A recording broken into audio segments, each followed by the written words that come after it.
We This do, yes. conference will now be recorded. Councillor Shearson, I see you're on. Maybe if you flip your camera on, yep, you're there.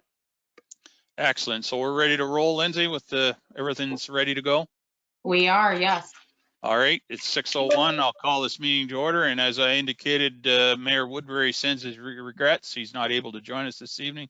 So I'll be chairing the meeting tonight. So before we start, I'll read the land acknowledgement. As we gather, we recognize and acknowledge the traditional keepers of this land with whom we share today.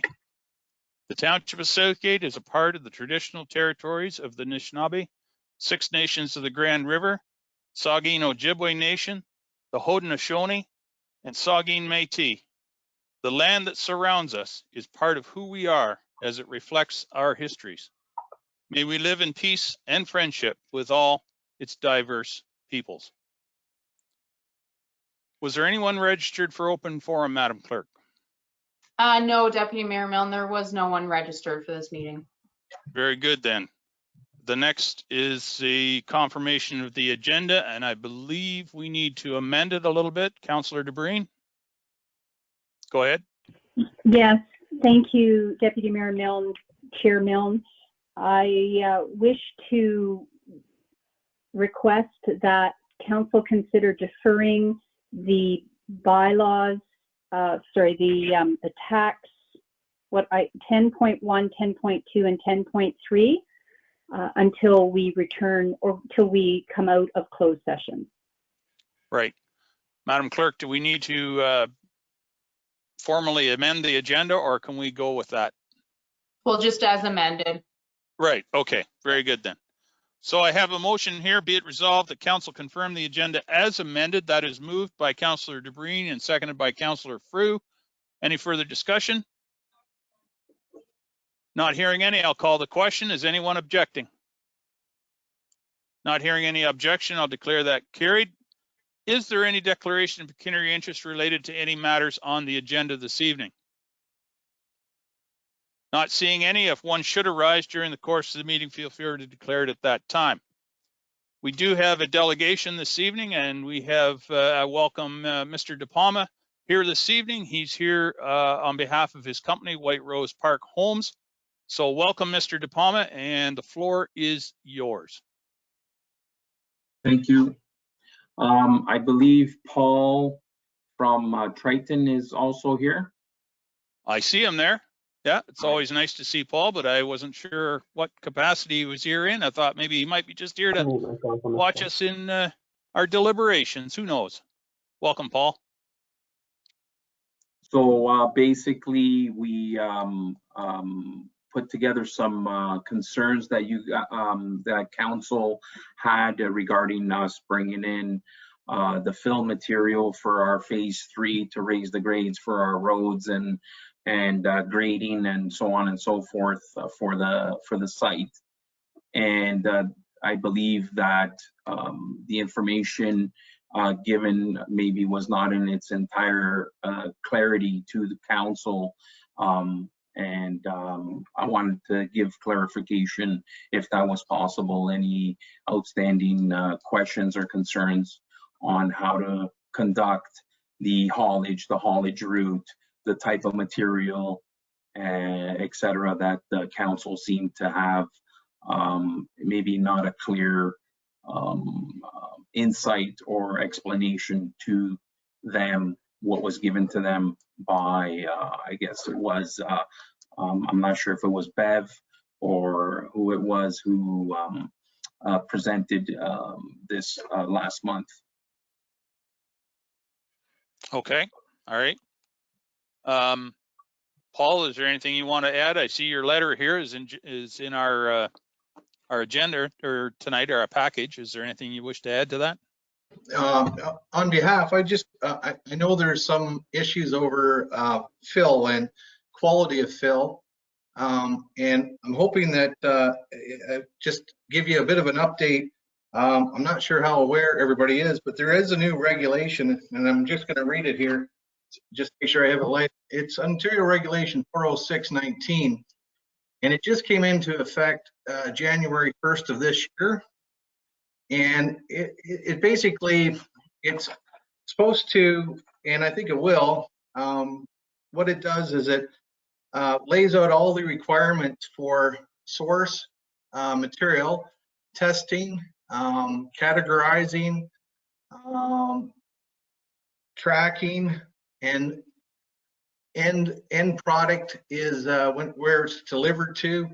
And what it does is it provides a framework. And in this case, White Rose has hired Peter McCown, which is a geotechnical company, and they have to have a qualified person, professional consultant, we call them a QP, to not only provide the information where the material is coming from with testing, tracking, registration.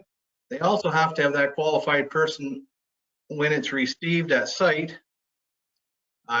provide tracking, all that information and testing to ensure that this material is not contaminated, because I think that's the main concern, I think.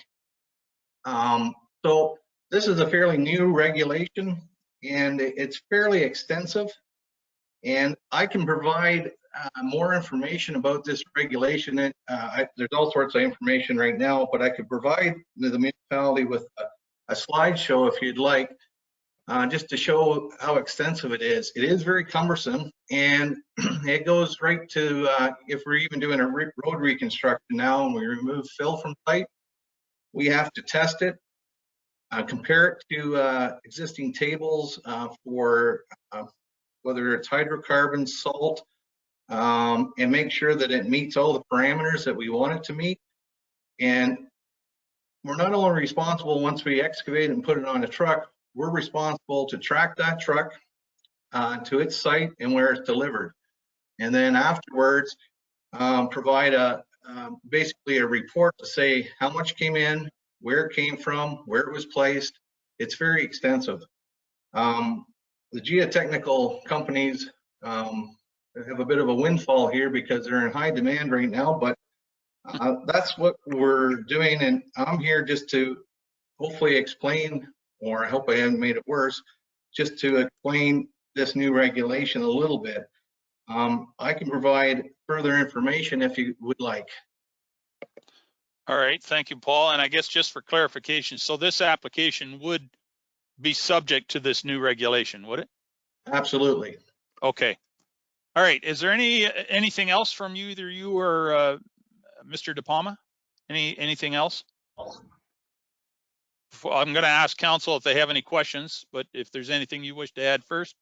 Not from me, no. If Okay. council has any questions or need clarification, Paul and I would be more than glad to explain.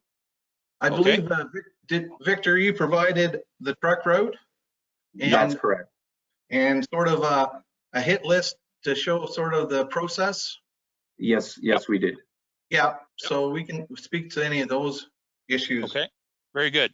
Councillor DeBreen, I saw your hand up. Go ahead. Point of order, Chair. Should we have a mover and a seconder to open the floor for debate? Probably. I'm not sure. I don't have the movers and seconders in front of me. It's here in front of me. I apologize. It's moved by Councillor Shipston and seconded by Councillor Shearson. So there you go. I do. Thank you. I do have a question. By all means, thank go you. ahead. Thank you, Chair, and welcome. Good evening, everyone. The report or your delegation actually was very clear, and as you said, Mr. Ziegler, exhaustive testing. When you say that all the trucks are tracked along the route through GPS tracking, will that be, who monitors that? And in the event that the trucks ignore the haul route? We've had issues with trucks going up the wrong streets and ignoring the big billboard that says no trucks going to this development. And I just wanted to know, does that help with alleviating or confirming whether the trucks are adhering to the haul route? Who wants to take that one, Paul or Victor? I can take that one. Okay. Honestly, I don't think anybody can guarantee if a truck's gonna make a right-hand turn onto a street that has a big do not enter or no trucking on that, unless I have a person standing at the end of each road to eliminate that concern. The only thing we are and have done in the past is put up the signage, and that eliminated, I'm going to tell you, at least 99% of the challenges that were faced prior. And on another note, it wasn't always our trucking. A lot of times, other trucks, other delivery trucks, or other roll-off trucks in the area servicing anybody else have come up, specifically Artemisia Street, coming into our site looking for a delivery to a custom home or that are lost. It's not specific just to us, to our site. So it has happened. I've had multiple calls from Jim, and I've answered every one of his calls. I've taken all his precautions or all his concerns, and I've dealt with them like immediately. And I know it's a little bit of a pain, and being on top of that, the homeowners calling and saying there's a truck coming down my street. I understand that the city gets that call, but we've put into place like all the arrows, all the do not enter, follow this arrow. We're trying to make it as dummy proof as possible. I cannot promise you honestly and wholeheartedly that a truck will not turn down the wrong street. I can't. I cannot. I don't think anybody can. And that's fair enough. Yep, go ahead, Barb. Yes, and I believe my comment was it's only as good as the enforcement, and I do appreciate your response to any concerns or complaints that we do get to address the matter. So I do appreciate that, Mr. De Palma. Thank you. Thank you. Thank you. Okay. Thank you, Councillor DeBreen. Any other questions from council? Councillor Shearson. Yeah, I read it all, and thank you for looking into some of it. One of my concerns was we had a resident there that complained pretty much every week, 2 and 3 times, about the cleanliness of the road. So if we're going to be hauling these trucks in and out of there, what's the guarantee that that truck route coming through the residential area there is going to be kept to their standards? No dust, swept, cleaned, washed every day, so there's no dust flying around. Because in the summertime, if we're hauling this fill in there, I can just see the emails coming like they did last summer. It's, we don't need that. I believe, Mr. Shearson, that you're specifically speaking about one homeowner in particular. And I think that was very, I'm going to say it was a toxic situation with the one homeowner. We always clean the roads at the end of the week as directed in our subdivision agreement. If they were extra dusty or extra dirty, we sent out the sweeper. It happened a couple of times that the sweeper did not show up on the Friday night, and they showed up at the Saturday morning at 10 o'clock or 12 o'clock or 2 o'clock in the afternoon. But we do have a schedule with our sweeper to sweep on Friday nights or Thursday nights, or if there is a heavy flow, we know better to keep the roads clean. But the one thing that we are doing to eliminate that biggest concern is we're going to have a skid steer on site, with our own sweeper there for like immediate and 100% control at all times. Okay, Councillor Shearson, is that all right? Yep, good. Jason. Yeah, I guess my question is why use this fill when it's so far away?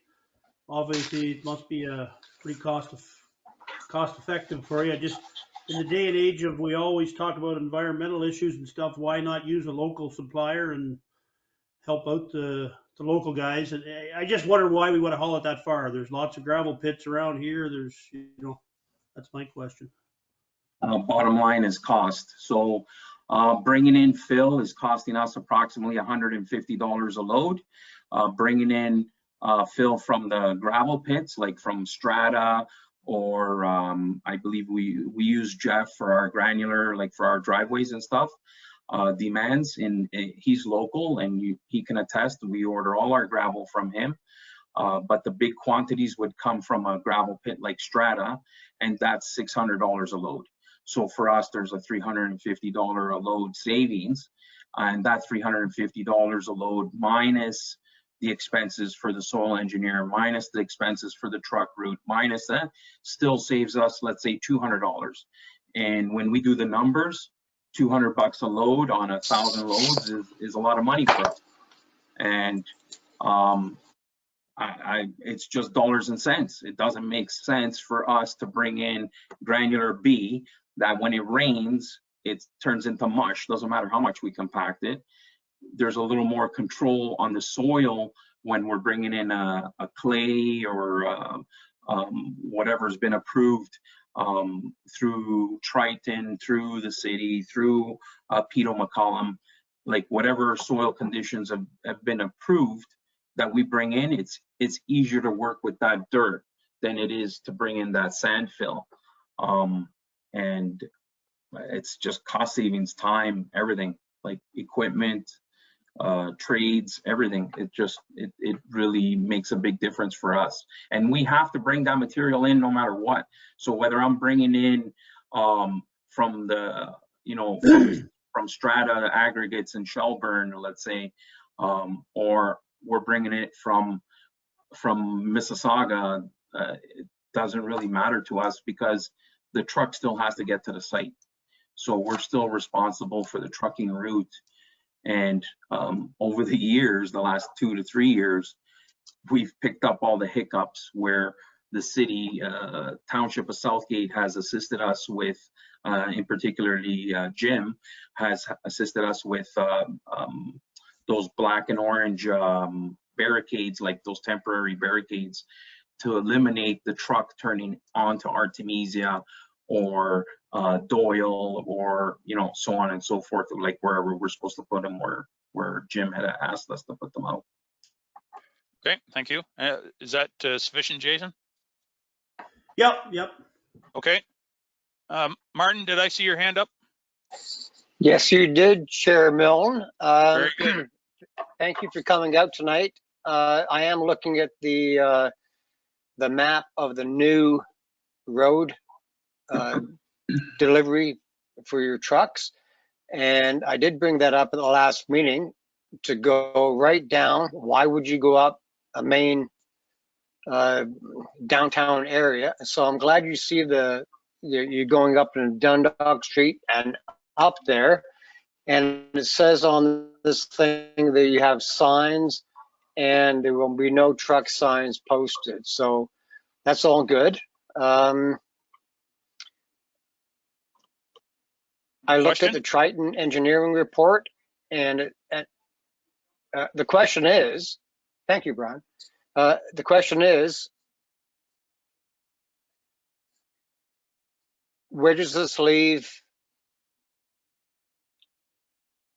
like you said, the other truckers coming in that are not in your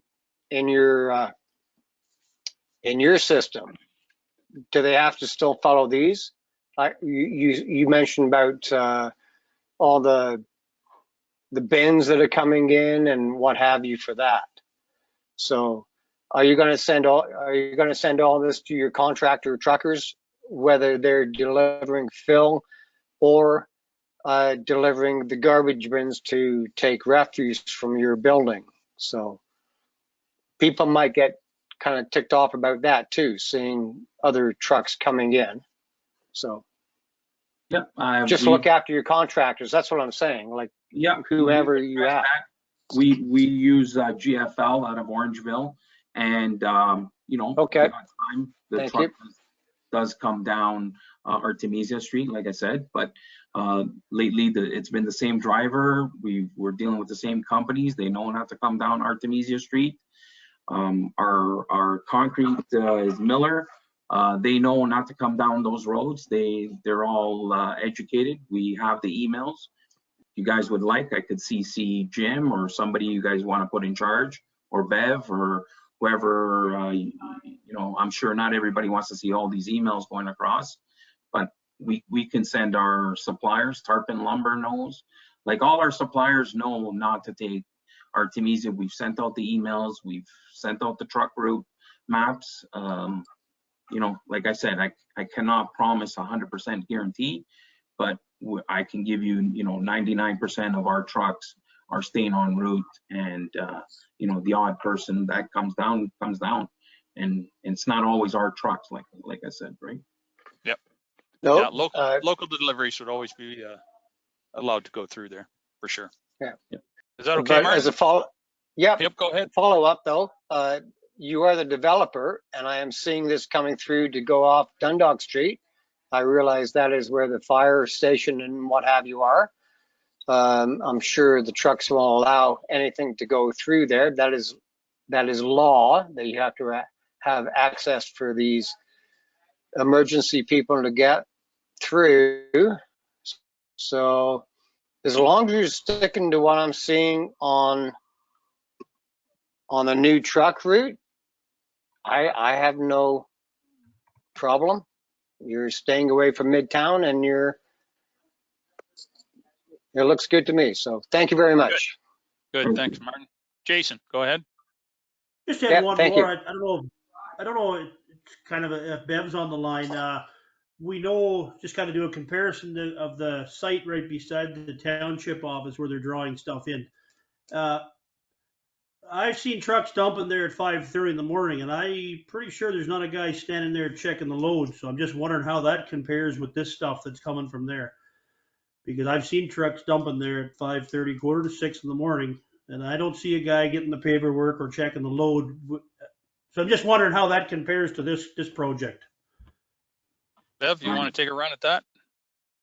Yes, through his worship. You're probably right. I'm afraid, Jason, I'm not up at 5:30 out at the Hopeville office. I have to admit, I don't start work quite as early as you do. But with Mr. De Palma and White Rose, they would be hauling through town. We do have a noise bylaw and a construction time of 7 a.m. in the morning, and I believe it's 9 at night. So if they stepped outside of these boundaries, we could lay fines in that instance.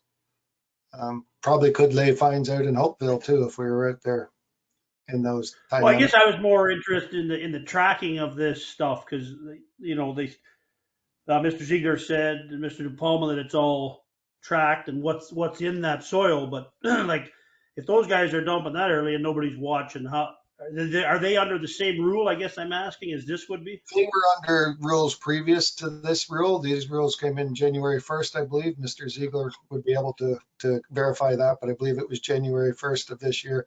These new rules have came in, so they would be responsible. And their engineer puts his certification on the line that he is doing this work, and maybe Triton ourselves. And I can ask for the GPS tracking at any time and get a notification of where the trucks are coming from and where they're being dumped. Okay, good. No, I was just curious. Okay, thanks, Jason. Good question. Mr. De Palma, go ahead. Just like to clarify about the GPS tracking. The way we track is via license plate. So the truck getting loaded has a license plate, and the truck being dumped has to have the same license plate number. Otherwise, they don't get paid by us, and we don't allow them to dump. Just Good. as a simple check, like as a simple checkpoint, because I'm not sure if every truck has GPS tracking. I just want clarification so everybody understands that how we keep track of on our end as a simplified pen and paper. I see both Bev and Jim want to jump in there, so I don't know who wants to go first, but go ahead, Bev. You go first. Thank you, Deputy Mayor Mill. I just wanted to verify, yes, GPS tracking is probably new and not every truck has it, but they still have to keep a record of those license plate numbers. It's not like they just say, oh, I got a phone call, these are the ones coming in. They record it and have to keep those records on record so that we can verify and look at them. Good. Jim, did you have something to add? Yeah, good evening, good people. So my understanding of the GPS tracking is not necessarily the truck. And you're correct that license plate and the truck, the time it left and time it arrived, that tracking's to take place. The GPS point is they're being able to track that that load was deposited in this spot. This is the GPS location of that load where we received it. It's not necessarily the truck and the GPS tracking the truck. It's the GPS point of where that material is dumped. So if there's a problem, that they know where to head for in a site and know that that's the spot that had that material. That's my understanding of the regulation. As Bev mentioned, we had this soil agreement with the other one, and that's not nothing to do with this one. But they have to follow the new regulation as of January 1. So what they were doing previously, they were flying under the radar maybe. Now it's a different set of rules and they must abide by them according to the province and RIPRA. Very cool. Very cool. All right. Any further questions from council? Jim, go ahead. One question. Is there a limit to the amount of clay that can be in each load? I can't answer that personally. Paul, do you want to take a run at that? Or Bev, I see your hands up. I'll maybe defer to Mr. Ziegler first. He's the brains in this operation as far as I'm concerned. Okay, Paul? So your question is the amount of clay that's allowed? In each So load, What yes. percentage? Yeah. What percentage in each load? The gravel that you have in this county here is clean as a whistle. If you're bringing it stuff in that's got heavy clay in it, it's not going to make a stable road. So Peter McCallum is the geotech. He's going to have to understand the characteristics of the soils that they're bringing in. And I suspect a little bit of clay isn't bad, but at the end of the day, Peter McCallum's going to have to be able to get this fill compacted to at least 95% for the to be founded. This is going to be structural fill in some places, and so they're going to have to regulate that. So I think that's sort of self-governing a little bit. And just to back up just a hair, you're concerned about fill coming in that maybe doesn't look the same or comes in early and stuff like that. I've been in a situation with a municipality we work for closer to the GTA, and when soil starts to come in, it's really simple to identify if something's not consistent because it's coming from a consistent place. And the other point to that is the QP or the qualified person that's on site receiving this fill, they still have the ability to test after it's delivered. So if there's a suspect or a pile or something like that, it's their responsibility, and they're responsible for this. They'll do testing on the material that's been delivered as well. So there is a couple additional fail-safe mechanisms in the new reg that sort of help you through that. But there's no way that you could bring in like something with 50% clay and expect it to do what Victor wants it to do on site for his development. So that shouldn't be an issue. Okay. Okay, Jim? It's a long way around to get an answer. Still no percentage established. Bev, did you want to add something? Are you good? I can't really, sorry, through the deputy mayor, I can't really verify a percentage. I do know that Triton, our engineers, will be checking the roads periodically to make sure they're going to be built to standards. Otherwise, we won't accept them, and White Rose would have to remove them and rebuild them. And before we issue building permits and before we pass the footings, we have a soils engineer verify that the ground has been compacted to withstand the materials that are the home that's going to be built on it. And that's as far as we would ask, is they meet probably higher than a lot of other areas that are being built on. Roads, I'm not one to speak on. That would be Mr. Ellis would be able to speak more on that. Okay, thanks, Bev. Martin? Yeah, thank you, Chair Brian, Deputy Mayor. So we're talking about film just for the roads here. I'm getting confused. We're just talking film for the roads. I think Jim at the last meeting said if it has a high salt content, they can't be used. The last report from Triton said all that stuff has been got away. So are we talking about road fill or fill to go back around the houses they're going to build? Can you just clarify that to me? Because I'm getting confused here. I don't mind saying that. Mr. De Palma, go ahead. I can clarify on that. According to our cut and fill, which is required for the entire site, there are some portions that will require backfill material or engineered fill material around the housing also. It's not just specifically on the roads. There's only, I believe, a certain portion of the roads that will be required to do engineered fill. Okay, that's fine. A follow-up, if I may. Sure. Go ahead. With that being said, there was a question about how you track all this. You know, having a license plate is fine. The main thing is, though, I believe in the last report that 1 out of every 5, or I apologize for not knowing the numbers, but 1 out of every 5 dumps gets tracked or tested. So there is still a fail-safe for anything that goes on in the community, because we're looking at 5 dump trucks dumping whatever, and then the report says this minute amount, and I really. Okay, Mr. De Palma, do you have a response?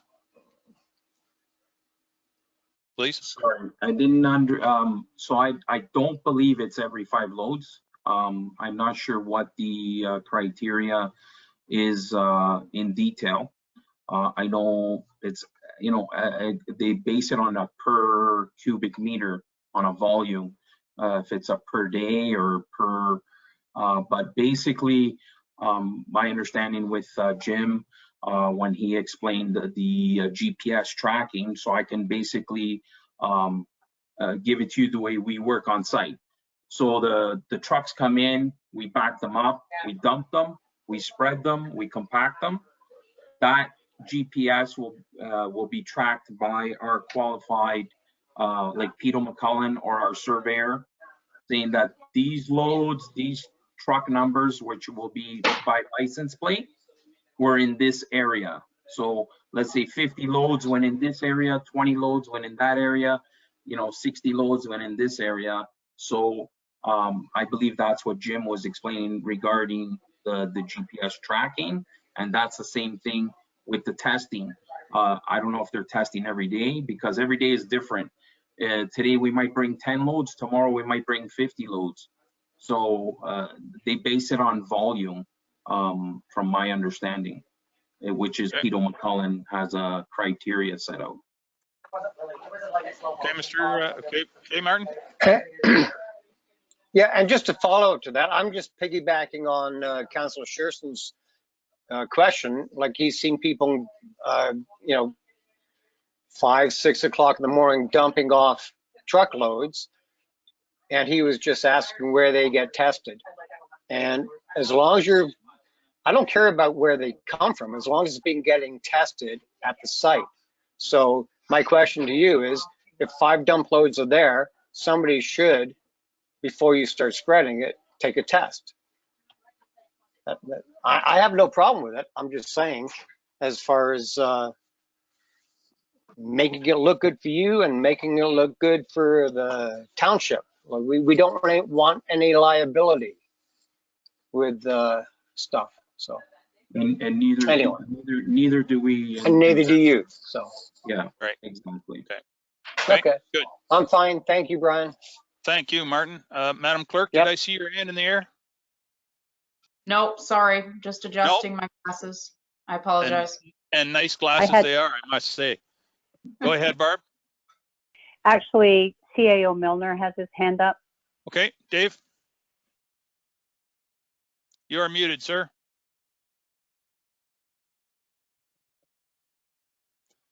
And you're still not working. It's your headset plugged headset. in? Is it plugged in?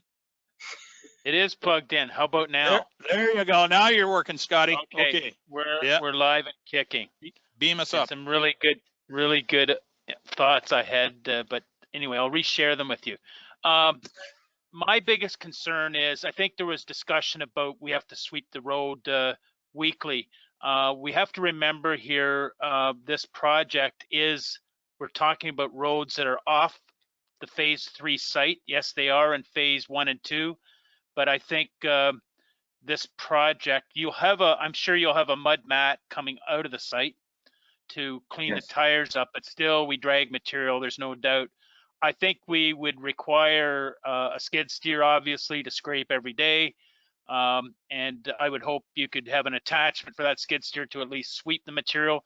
And likely, depending on the type of road conditions or weather conditions, I should say, you should have a water truck. Likely, what are the volume of trucks that's going to come in and out of there? Likely you're talking, could be 50, 40, 50 trucks a day.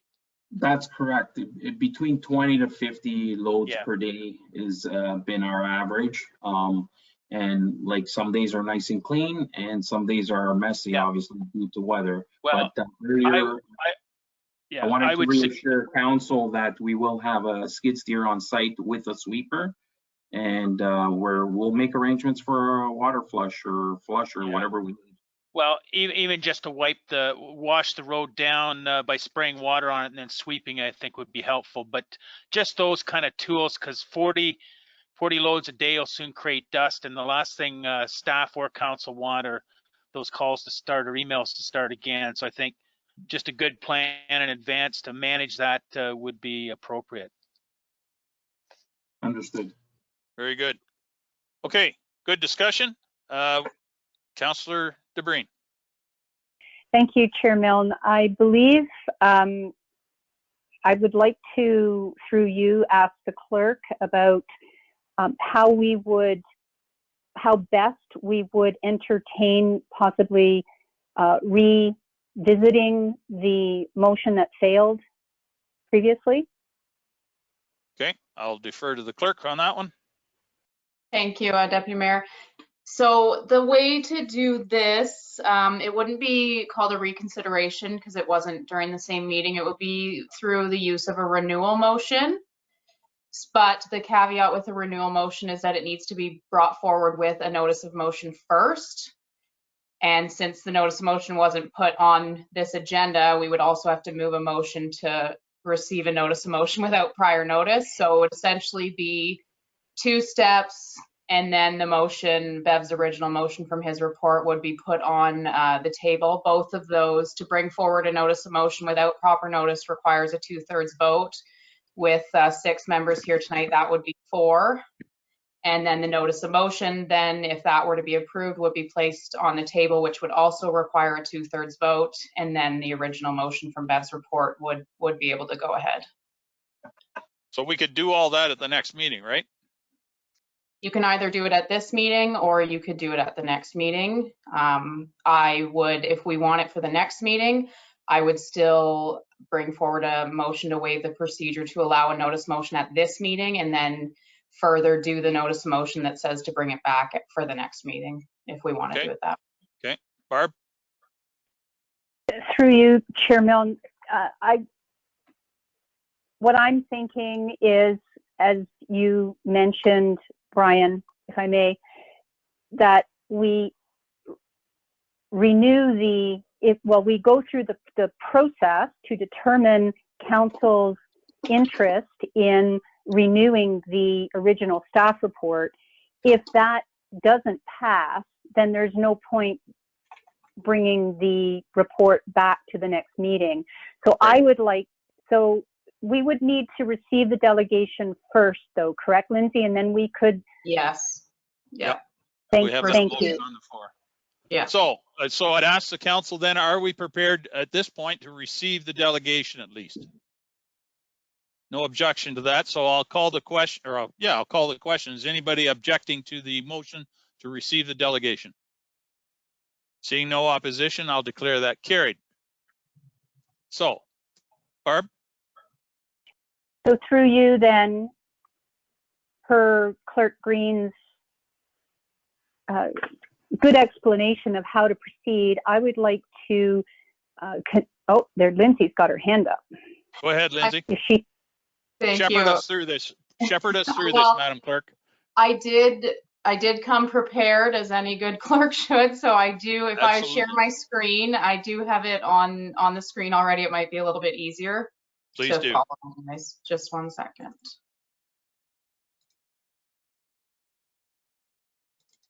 And through you, Chair Milne, I would so move the notice to waive procedure. So the first one would be a motion to bring forward a notice of motion without proper notice. So be it resolved that council waive section 23.3 of the procedural bylaw to allow for a notice of motion to be brought forward without proper notice given. Wow, this is very bureaucratic. All right, I need a mover and a seconder. We have a mover. Oh, Barb, yes, and a seconder, Martin. Okay. Any further discussion on the motion to bring Waive forward procedure. the motion? Yes. May I ask a question, another question of the clerk? Does this need to be a recorded vote, or is it simple, any opposed suffice, Clerk Green? No, I would like it to be a recorded vote just because there is that 2/3 requirement. Very good. Okay. So, thank you, Madam Chair. Madam Clerk, I'll ask you to take the poll.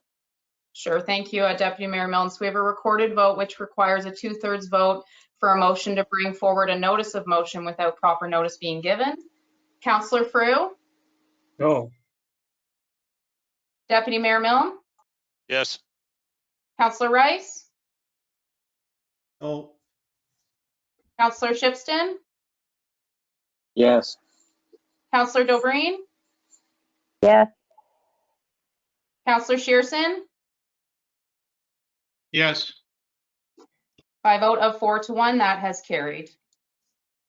Thank you. 4-1. Or 4-2, apologies. 4-2. Yeah. Sorry. That's okay.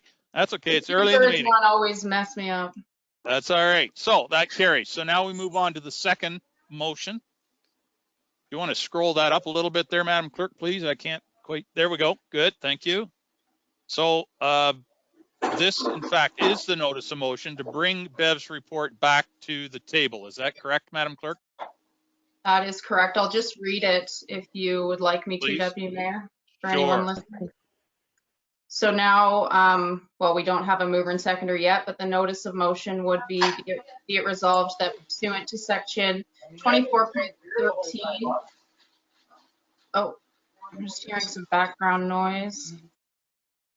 Sorry about that. I'll restart. So the notice of motion would be it resolved that pursuant to section 24.13 of the procedural bylaw, being a renewal motion, resolution number 2022-005 from the February 2nd, 2022 regular meeting of council regarding staff report CBO 2022-001 soil permit request as per bylaw 2017-049 be renewed and be brought back to the March 2nd, 2022 council meeting.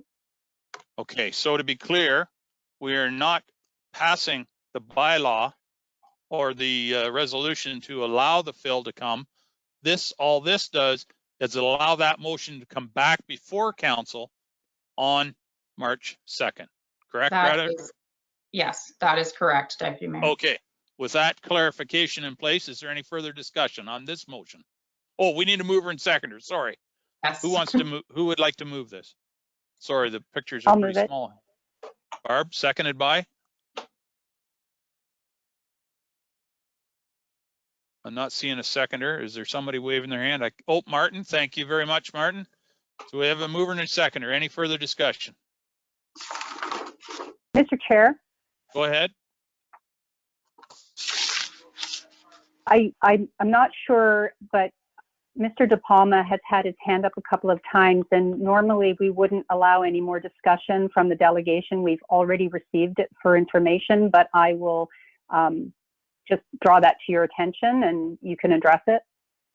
Yeah, I saw his hand there. Thank you. Does anybody object to Mr. De Palma speaking again? Not seeing any objections. Mr. De Palma, you want to add something, please? Thank you. Just for clarification, so I need to be present on March the 2nd once again? No, not necessarily. You're welcome to join us if you wish to, but your presence is not needed necessarily, no. Okay, thank you. All right. Any further discussion from council? Martin? $5 to the juror. I was muted. Just a comment. You know, we've been through all this. This will be the third time, March 2nd. It'll be maybe the fourth time. And our own engineers have okayed this. Triton has okayed this. So, you know, the process is the process, and it is what it is. But our own engineers have said it's okay. So I hope March 2nd, this thing will be put under the table. That's all I'm saying. So just a comment. Okay, thank you, sir. Any further discussion from council? Again, this is simply to bring it back to in front of council on March 2nd. Okay, Madam Clerk, you want to take the poll on this, please? Yes, thank you, Deputy Mayor Milne. So this is a recorded vote for the notice of motion, which requires a 2/3 vote. Councillor Dobreen? In favor. Councillor Shearson? Yes. Councillor Frew? No. Deputy Mayor Milne? Yay. Mayor Woodbury is absent. Councillor Rice? No. Councillor Shipston? Yes. By a vote of 4-2, that has carried. Excellent. Thank you, Madam Clerk, and thank you all for your discussion. It was a good discussion. Okay, so moving right along, we are now on item number 3. Well, I guess we're on a little further than that. Item number 8, adoption of the minutes, moved by Councillor Rice, seconded by Councillor Frew. These are the minutes from February 2nd council meeting as presented in the agenda. Any discussion on those minutes? Not seeing any, I'll call the question. Is anyone opposed? Seeing no opposition, I'll declare those minutes carried. Thank you very much. Moving on to reports of municipal officers. We have the fire chief with us tonight. Hello, Mr. Chief Malnick. Where is he? Hello. There he is. I can hear him. He's in the dark again. That's all right. I heard you. I know you're there. So we have a motion here to, I guess it's to renew automatic aid or mutual aid from Shelburne.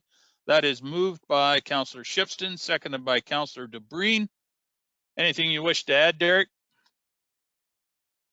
So this agreement is actually to create a new automatic aid agreement with Shelburne. There's a one further down the list as well for Grey Highlands to improve service to our rural residents.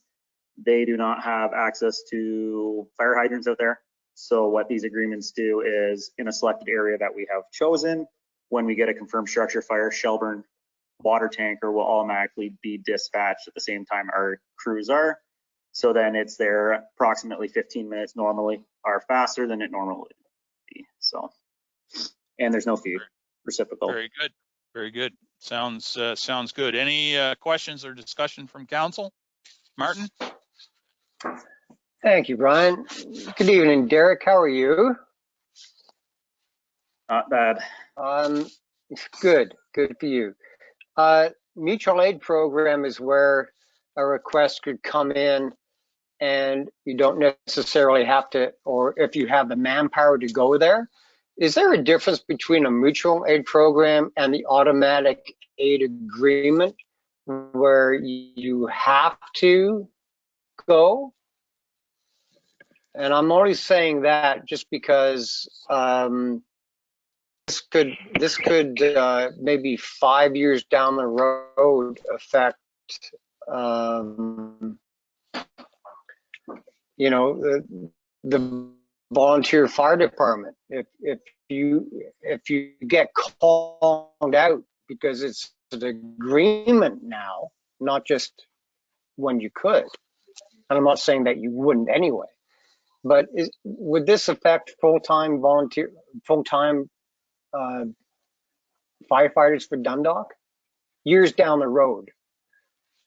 So the answer to that one is no. I just looked at this report and I totally agree with it. I'm not saying that, but a mutual aid program, the one word that stuck, you have to go, and you might not have the manpower to do it. So the answer to that like one I is said, no. 5 years is this a good procurement? Yep. Derek, Okay. you want to have a run at that? Okay, so the I answer to still that think one it's is a no. good thing. Don't get me wrong. So it's built into the agreement, just like mutual aid, that if we need our resources back here at home, we can recall them at any point, or we can choose not to go. Mutual aid, we don't ever say we're not going unless we're already confirmed at something else, because we all like being good neighbors, and whenever resources are available and someone else needs them, we will send them out to help out. So same concept, it won't add to us having to go full time at any point. If this agreement did not exist, they would just still call it out under mutual aid. The point of this agreement is it gets the trucks rolling 15 minutes quicker than mutual aid. You actually have to be on site before you can activate mutual aid. Very good. Good answer. Yeah. Okay, any further discussion on this? Not seeing any, I'll call the question. Is anyone opposed to receiving this report? Hearing no opposition, I'll declare that carried. Moving on to the bylaw, it is moved by Councillor Rice, seconded by Councillor Frew. Any discussion on the bylaw? Madam Clerk, I'll let you take the poll. Thank you, Deputy Mayor Mill. The recorded vote called for bylaw 2022-027, Shelburne Fire Department Automatic Aid Agreement. Councillor Rice? Yes. Councillor Shipston?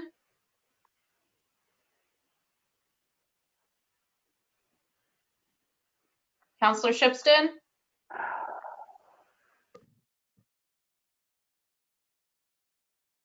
I see a thumbs up there.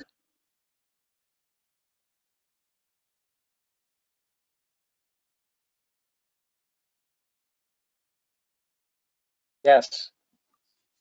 Mayor Woodbury is absent. Councillor Shearson? Yes. Deputy Mayor Milne? Yay. Councillor Dobreen? In favor? Councillor Frew? Yes. I vote of 6-0, that's carried. Excellent. Thank you very much. Moving on to the Grey Highlands Fire Protection Agreement. I presume this is a similar deal. Derek, do you have anything to add to that report? So this one actually is renewing our current agreement that we cover fire protection services for them. There's a couple differences where their tankers getting called out when we get a structure fire over there as well. But it's the same fire protection agreement. And then the one following this is the one that you just voted on for Shelburne, but the same with Grey Highlands. Very good. Thank you. Any questions or discussion from council? Not seeing any, I'll call the question. Is anyone, wait, do I have a mover and seconder yet? Did I read those out? Not yet. I'll get that by the end of the meeting. I'll get this right. That's moved by Councillor Shearson, seconded by Councillor Dobreen. Any further discussion? Not seeing any, I'll call the question. Is anyone opposed? No opposition, so I'll declare that carried. Moving on to the bylaw. This is moved by Councillor Frew, seconded by Councillor Rice. Any discussion on the bylaw? Madam Clerk, I'll allow you to take the poll, please. Thank you, Deputy Mayor Milne. The recorded vote called for bylaw 2022-028, the Grey Highlands Fire Protection Agreement. Councillor Dobreen? In favor. Deputy Mayor Milne, Yay. Mayor Woodbury is absent. Councillor Shipston, Yes. Councillor Rice, Yes. Councillor Frew, Yes. Councillor Shearson. Yes. By a vote of 6-0, that's carried. Thank you, Madam Clerk. Moving on to the Grey Highlands Automatic Aid Agreement. That is moved by Councillor Shipston, seconded by Councillor Shearson. Anything to add, Derek? Oh, all good. Okay, any questions or discussion from council? Hearing none, I'll call the question. Is anyone opposed? Hearing no opposition, I'll declare that carried. Moving on to the bylaw to enact that. That is moved by Councillor DeBreen, seconded by Councillor Rice. Any discussion on the bylaw? Hearing none, Madam Clerk, would you take the poll, please? Thank you, Deputy Mayor Milne. Recorded vote called for bylaw 2022-030, Grey Highlands Automatic Aid Agreement. Councillor Shipston, Yes. Councillor Rice, Yes. Councillor Dobreen, In favor. Deputy Mayor Milne, Yay. Councillor Shearson, Yes. Mayor Woodbury is absent. Councillor Frew, Yes. by a vote of 6-0, that's carried. Thank you, Madam Clerk. Moving on to the public, oh, thank you, Chief Malinek.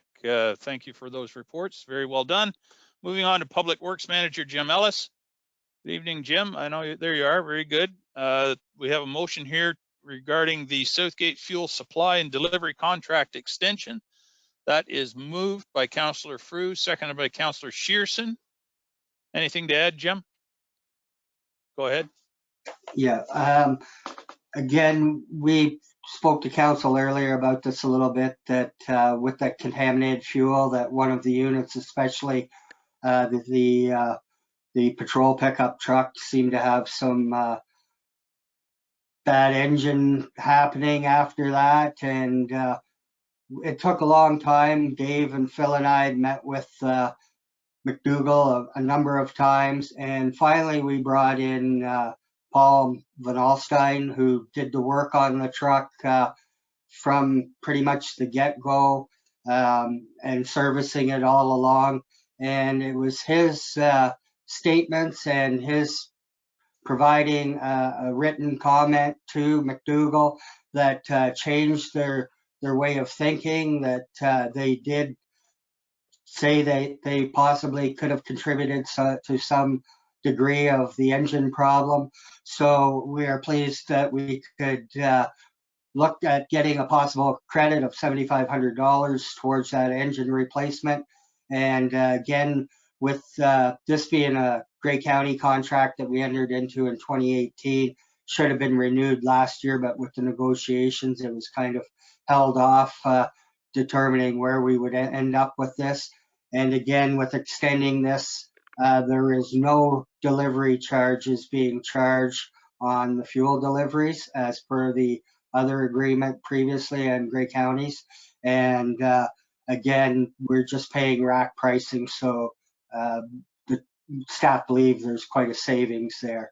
So we recommend that we accept McDougall offer as a goodwill gesture for the $7,500 plus HST, and that we extend the agreement another 2 years. Very good. Any questions from council? Not seeing any. Oh, Jason, go ahead. Just wondering, when we talked about that engine, was it not 15,000 that we thought the engine would be? And do we price fuel anywhere else, or we get like, why are we just going with them? Have we looked into other fuel suppliers, or? Jim? So the $15,000 ranges were the quotes provided by Trillium Ford. But Allstein Auto has also priced an engine coming from Ford, and his price is in the $11,000 to $12,000 range. And because he went to bat for us and made us get to where we were at the finish line here, I believe we should go with Paul Van Alstyne, Van Alstyne Automotive to do the engine repair at a reduced cost than what Troy and Ford would be. We went under this umbrella in 2018 with the Grey County option to go into their tendering process. There was discussion back at that time when it was awarded that maybe some firms didn't have a shot at it. It was advertised at the time, and many municipalities in Grey have renewed this contract. And again, because there's no other delivery charge on this, it's a good win-win for the township. I did prepare a tender if council wishes to go that way. I can't guarantee you that we're going to get the 7,500 if we don't renew the contract. Right. Yeah, just to follow up, Brian. Sure. Yeah, I wasn't saying don't go with Paul or nothing. I was just saying we valued it at 11,000, but they're only going to pay 7,500, right? Yeah, the number that we kept dealing with was like 15,000. And so they said they would meet us in the middle. Basically, that's how the 7,500 got arrived to. Dave? Yeah, and I just want to add to it. Part of the problem is this specific Ford engine has some preconditions as a engine out there in these pickups. So there was a bit of a problem in the bottom, and there was a bit of a problem in the top of the engine. And so they, based on feedback from the Ford dealerships that we had assessed the vehicle, they had a bit of a place to stand that it wasn't their problem. So that's how we met in the middle. They took ownership of one problem, and we took ownership of the conditions of those Ford engines not being as good as other engines on the marketplace. So that's how we kind of negotiated in the middle, and they've stuck with the 7,500, and so we're going to be paying the difference for getting the truck back on the road with a new engine in place. Okay, Jason, good? I know I feel the same as you. I just can't believe that there's any issues with any Ford motors out there. But anyway, that's a whole nother issue. Any further questions or discussion from council? Martin? Yeah, thank you, Brian. I'm okay with this. The agreement was to do at least 250,000 liters, and we usually buy more of them from that graph that Jim said. Just house cleaning. You were talking about 7,000, but on page 72, it says something about a goodwill gesture. I'm being nitpicky here. You said $7,000 credit for the truck, but on paper it says a further credit in the amount of $8,475,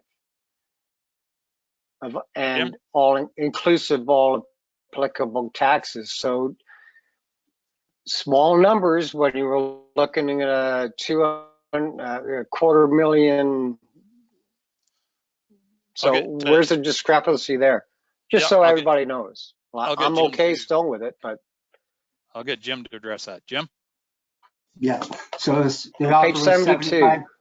7,500 plus HST. Yep, thank you. So yeah, HST, that's where the 84 comes from. Again, because they didn't want to totally say it was their problem, that's why the goodwill gesture was put in as that reference. Thanks, Jim. Okay, any further discussion? Not hearing any, I'll call the question. Is anyone opposed to this? Hearing no opposition, I'll declare that carried. Thank you. Moving on to the Dundalk Water Drinking Water Annual Report. The report is there presented. I'll move by Councillor Rice, seconded by Councillor DeBreen. Anything to add, Jim? In this one, and I know Councillor DeBreen asked a clarification. I stated that it was a 1.85% increase in water consumption from the year 2020, and she was questioning where that statement was from other reports. It's actually in one of the in the annual report itself in a paragraph that talks about that every year, but I just brought it out. The question was can this all be contributed to the new housing? And partially yes, partially no. That number that's in the report is what the data is from the wells, from what we record. Again, we can break this all down because the Neptune water meter system, it gives us what we actually supply to households or non-residential or whatever as far as metered water, but that doesn't take into account water main commissioning that we're loading water in for, water main breaks, extra hydrants that we're flushing, extra valves we're exercising in those flushing requirements. So it's not a total picture of just new development, but it does have a play in there. And we do a calculation for that. It's for the Stats Canada reporting, and we do that biannually. And actually, I just received the report again the other day, and that's where we break down and we figure out a rough estimate of what our water loss or leakage and unaccounted water, what that number kind of turns out to be. Very good. Thank you. Any questions or discussion from council on that report? Not Martin? Yeah, thank you, Brian. Jim, I tip my hat off to you. I read the reports and math was never my best subject, but the one thing that I did come up with, a lot of sodium. Is that just from one well, or is that like there's a lot of sodium coming into it? Is that a naturally recurring thing, like just like a fluoride, or? Jim? Yeah, we report to council almost annually about sodium exceedances. It's historically been at well 3 and 4. We haven't seen those exceedances in well 5.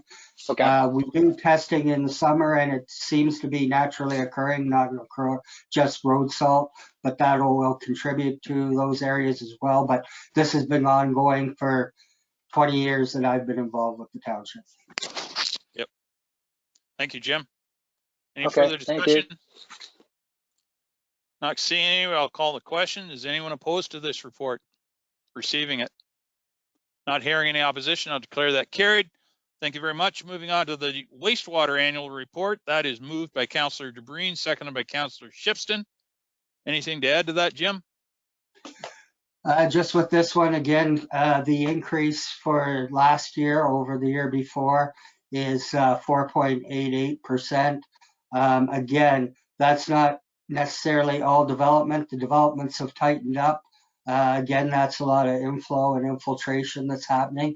And again, we're trying to pick at areas and look at flow monitoring and see which some of those pipes are contributing. Or again, like we've brought to council before about other sources coming into it, like eaves troughs, some pumps, that's contributing to this number. Okay, thank you.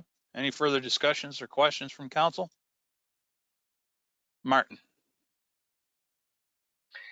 Thank you, Brian. Me again, Jim. Page 121, I'm looking at the effluent flows. Again, I tip my hat off to you. I don't know these numbers, and you guys do a great job. But it says the effluent flows in 2021, average daily, resulting in an 18.52 increase of total effluent over 2020. Is this something that's going to increase every year, or is this something that we should, or you as a department should be looking at? Like 20% is quite a jump. Does that have anything to do with, as Councillor DeBreen said, anything to do with development? So that's the only thing that's stuck in my head. Okay, when thank I was you, looking Martin. at your Jim? report. So Jim? thank you. So that 4.88 was flow coming into the wastewater system. The effluent is water that's leaving the system. With the lagoon ponds, we have 4 of them. There's a lot of retention time. I think I don't have it up in front of me here, but I think there was about 138 days that we did not pump out of the facility due to not being able to meet effluent criteria for pH and unionized ammonia were the big factors last year. So that's a big chunk of time. So when we get flowing and get going with the plant, we increase putting out, and then we have to average, because our ECA tells us that it's the number that is for the year. So actually we're pumping out a lot more in exceedance in a shorter period of time to catch up because of the way the system it's been acting lately. So it's how we've had to work the system to get the water out. It's not necessarily due to the amount that's come in. It's that retention time and downtime that we've had to trigger to pump more. Thanks, Jim. Okay, and your key word there is you had to pump more. So that increase of 18.52 is just you're keeping the system going. I just looked at that and said, wow. So, okay, tip my hat off to you, sir. So that's it for me. Good. Thank you, Martin. Any further discussion from council? Not seeing any, I'll call a question. Is anyone opposed to receiving this report? Seeing no opposition, I'll declare that carried. Thank you very much. Thank you, Jim. Good reports. Moving on to the CAO. Before I go there, though, I want to ask, would council like a brief recess? I'm seeing a couple thumbs up. Yes, so it's 7:12. Let's come back at 7:20.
How are we doing for quorum there, Madam Clerk? I'm only seeing 3 right now. Councillor Shipston, I believe, just turned his mic on, so he might be there. There's Jason. Oh, there's Jason. We did say 20 after. Oh, it's 20 after now. All right. There's Martin. We're just missing Barb. I'm sure she'll be back momentarily. Yep, I'll just wait a second for her. Yep. Dave, I don't see his camera on yet. Oh, yes, I guess we're on his report. Yeah.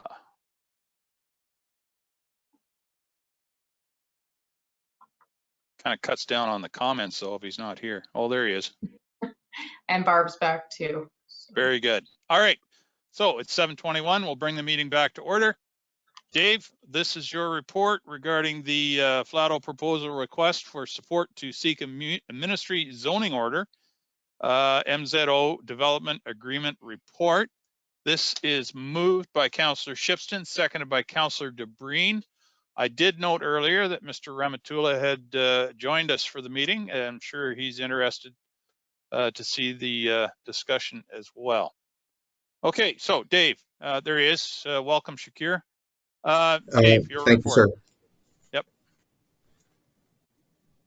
Go ahead, Dave.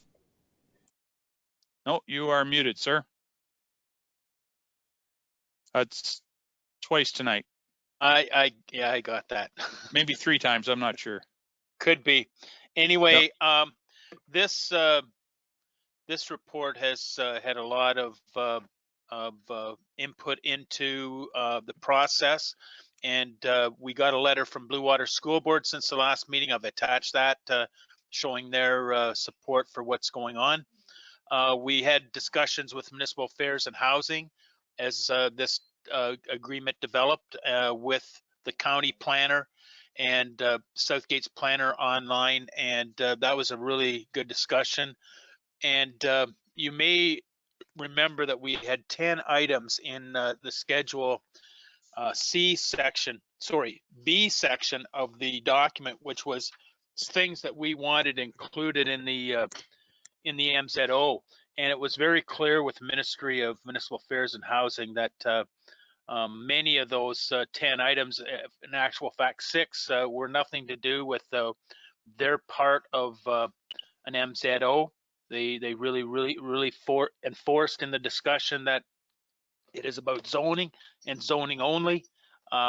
So we have made those changes and reflected that in the document. And I rather than go through each one of them, that's listed in the first part of the staff comments of the report 1 through 8. All the changes that were made in relation to those discussions with Municipal Affairs and Housing. The report was then finalized, and we had it to a point where we sent it to lawyers, and there was a few more changes made, and there's actually 2 iterations of what went to our lawyer being the final discussion, and that's when we put the addendum out. We didn't get the feedback because of timing and so on. There was a 14th version, which is the one before you, that was reviewed by Steve Christie, and I have reflected those changes he's recommended. He felt well, he just wanted consistency of the name, the Flato Corporation or Incorporated Company. We deleted a redundant clause in 1.2 that he didn't feel was necessary, and then just some clause alterations with ors to connect clauses or disconnect clauses, and there was a semicolon missing and so on. But rather than go into a lot more detail, I think it's pretty straightforward what we've done with those changes, and have the most up-to-date MZO development agreement before you for consideration as a final that we believe meets our needs based on all the meetings we've had with various entities, the county, and Municipal Affairs and Housing planners. Very good. Any questions or discussion from council?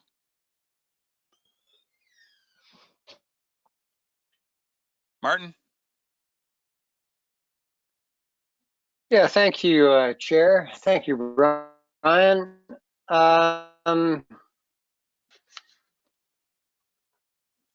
Dave, there was one part in there on the legalese. What does revoke actually mean when you want to revoke the MZO? Is that on our part or Flato's part? And I beg forgiveness because Yeah, that I think I got what you were saying. You're kind of breaking up there part of it, but the revoking part of it, that is a condition we put into I believe Schedule C now, and that just provides us the opportunities to amend or revoke. And there may be a point in time, revoking is highly unlikely, but there may be a point in time when the MZO is no longer required. And that the official plans in both the county and the upper tier, sorry, the lower tier and the upper tier, will be totally satisfied and have all the zoning stuff in there. So there could be a time. We just put it in there as part of the clause that the ministry indicated that is an option. So we put it in the agreement. Okay, and a follow up to that then. Yep. I'm looking. Thank you, Brian. I'm looking at 146. I'm looking at the 3 phases of development, and one reason why we're giving the MZO to Shakir, the Flato Developments, is for affordable housing. And there is something that comes down the pipe from the Ontario government about social housing too, and the idea of you don't want it in your backyard. But I'm looking at this 3 development plan, and the only one I'm taking my hat off, and as chair of the housing committee, I am looking at 3 projects where there is only one small little bit of acreage for affordable housing. Is that just a concept plan? Can we change that when the zoning order is done? Because that isn't right. I know I'm looking at the plan, and it makes sense. Highway 10 is a big apartment unit. Well, that makes sense. A little apartment unit on County Road 9. Again, another apartment unit. And I like the way they're putting it in positions of accessibility, especially when you're looking at their apartment buildings that aren't going to be there for everybody. I'll let Dave have a go at that. Dave? Yeah, so just to tie a ribbon around that, we have to remember this is a minister zoning order. It's just about zoning. We've created a development agreement so that we can bring this off the shelf and go through this process after the zoning order is issued. And we can define, we can work with the developer to, allocate how much housing we need in relation to affordable and attainable housing. And that means affordable rental housing and attainable saleable housing. So, as we work through that whole thing on the committee, which don't want to veer off too far, but I think that there's a lot of work the committee has to do to determine what our needs are as a community, and that's a whole other discussion outside of this. But we do have the framework in this agreement, in Schedule C as a development agreement to deal with affordable housing as an issue. Yeah, a follow up, Brian, if I may. That was my point. Like, we have the power after the MZO has been done. We can say that was my point. So, thank you very much. Good question. Any other discussion from council? Jason.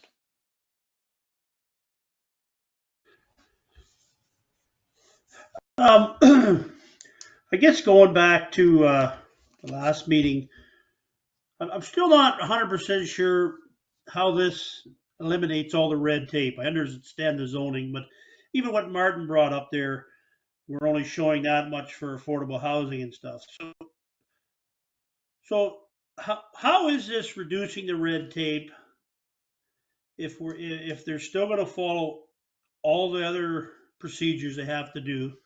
I don't know. I got nothing against Flato, and I just still feel like they're trying to go around us. I know we said in other meetings they're not. I respect that. It's just like if a guy had 10 acres and wanted to get one of these things on the edge of town, I think we know what would happen.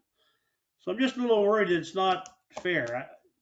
As far as Flato, hey, I hope they can do what they do and make all the money and make a community they want. But I'm just not still understanding how this reduces all the red tape if they're following every other procedure. I don't know if that's for Dave or. Yeah, maybe I'll ask Dave to address that. Dave? Yeah, so basically, I mean, zoning is a process. It takes time, it takes studies. And we just feel that it's kind of predestined as to what this land's going to be. It's going to be residential, industrial, commercial. So the zoning, because of the proximity to the rest of Dundalk, that's what it's going to be. So let's put it there in a process that allocates the zoning in a expedient manner, and let's spend more time finding out the type of housing, the type of industrial, commercial development we want. And I mean, especially that gives us the time to deal with these affordable housing issues, and because it's that affordable housing thing is gaining a lot of steam. I mean, I got a report from the province or from AMO today on that issue. So, but it just cuts the red tape out of the way and allows us to spend more time on the development phase of creating the project and making sure we take the time to make sure it fits with the community once it is zoned with the flexible zoning we have. Jason? So a follow up if I can. Yep, go ahead. Why don't we eliminate the red tape for a small guy that's trying to get a zoning order? Why do we not do that? I just, like I said again, I'm in a hard spot. It's nothing against Flato. I just feel like it's kind of going around in a circle, and I'm not sure. I guess you agree with Mike last time. I just wonder if it's too much, too fast. And anyway, I hope we know what we're doing. It just seems to me like we're skirting the rules.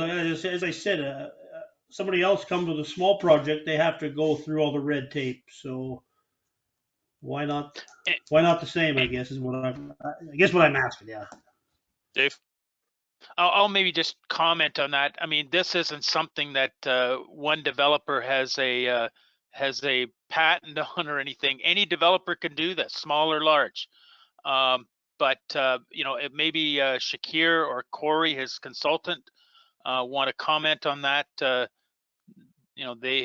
likely can provide more information. I would caution on that. I mean, this is not a public meeting, so yeah, I mean, sorry. That's fine. I'm just gonna say not for now. Madam Clerk? We would have to waive procedural bylaw to allow Flavo's team to Correct. speak. I know, yes. So unless there's something that's like absolutely no one else has an answer and we need the answer, I'm hesitant to go that route. But I'm sorry, Shakir and Corey, but that's those are the rules in front of us. So we'll play with the rules as they are for now, and hopefully we don't have to go outside of them. So Jason, back to you. Are you satisfied with that answer, or do you have more? Yeah, no, I guess it sounds kind of stupid. I don't even know what I was asked, and really, it just seems like there's one set of rules for somebody. I guess I have one more as far part of the MZO is the proposed what do you call it, entrance onto Highway 10 or whatever. All the talk of redeveloping downtown, getting downtown booming with small shops and stuff. How would another entrance up there into a residential area help the downtown at all? I really don't see how it would. I understand we need somewhere else to get in, maybe, but if it's going to be through a residential area, that's all it's servicing is that. I would say. Just wondering somebody's thoughts on that. Dave, you want to go with that? Yeah, and that's a good question, but we have been challenged by access to Dundalk for years. We really don't have any access to Dundalk except 4 kilometers south and 4 kilometers north. So it from time to time it does become a safety issue, not very often. The idea of the entrances is to bypass truck traffic to the south, and the idea of the one to the north would be to get in residential access. If I think if a business is providing a good service, whether it's a restaurant or any other banking institution, hardware store, drugstore, you name it, people are going to go downtown for that service or whatever. But the big thing is to get traffic from not having to bottleneck and go down out Main Street and to have other accesses. I mean, we're going to have one out of the Flato East subdivision, and this plan would provide one out of basically an Eco Park bypass for truck route, and the other one would be this northern issue, which in the northeast project, which would be several years out. But by the time we grow to that size, I think the traffic flow would justify that Ganelg project and that way heading to Highway 10 rather than congesting downtown and making it less safe for kids going to school or whatever. Okay, Jason, for now. All right. Michael, sorry, Barb, but Michael, did I see your hand up or no? Yeah, just kind of curious on the southeast part. I thought we already had a truck road built already, and now this one's going to go right through the subdivision. I thought we had a road for the bypass already done, and now you verify this one is going to go right through there. So now we're taking a truck route that we thought the town was getting, and now it's going to go through a subdivision. So to me, it's not really a bypass route when I thought we already had done all the studies and had the road almost ready to go. Yeah, the road is ready to go as far as it's in the final design phase, but that's why we're doing flexible zoning. I think Councillor DeBreen brought it up that this is a concept. As far as we couldn't allow, and we've talked to Flato about this, we couldn't allow residential to be in the middle of a truck route like that. So that will be part of our discussions when we get to the development phase. Okay, Mike. Barb. Thank you. Through you, and to just a couple of clarifications for my own peace of mind. I too, this is a concept. The route in the southeast for the truck bypass is what the environmental studies and engineers had recommended originally. So it's depicting where it would have gone if it had only been industrial commercial. And, obviously it's not in the best interest of residential development to have that there. And so I'm hopeful that there is an alternate option that the engineers and the environmental studies can come up with that addresses both. The other thing that I wanted to clarify through you to Dave, in Councillor Rice's question about how does this speed up the process, you mentioned that zoning requires all kinds of studies, but in our previous meetings we've been given assurances by Flato that all the studies are still going to be done. All the environmental studies are going to work with the Grand River Conservation Authority and SVC if any of that touches upon it. So that doesn't go away. That's correct. But is it for me, is it the process of expanding the settlement area in the official plan and the zoning process, because it's a subdivision, and maybe Clinton has just shone a light on himself, so he probably has the answer. Speeding the process or eliminating red tape in this size of development is more about the expanding the settlement area of Dundalk and getting those approvals as opposed to any of the studies that Flato has promised that they're going to continue to do. Dave, do you want to answer that, or do you want to ask our planner to have a run at it? Maybe it's just a yes or no. Maybe. I'll let Clint go at that one. Excellent. Welcome, Clinton. Good to see you as always. Good evening, Council. So the studies that are all required there are generally required for the subdivision. So when you do a subdivision and have to go through the county, all of the same environmental studies, traffic studies, all of that sort of thing, geotechnical, hydro-G, servicing, all of that, all has to be done for that.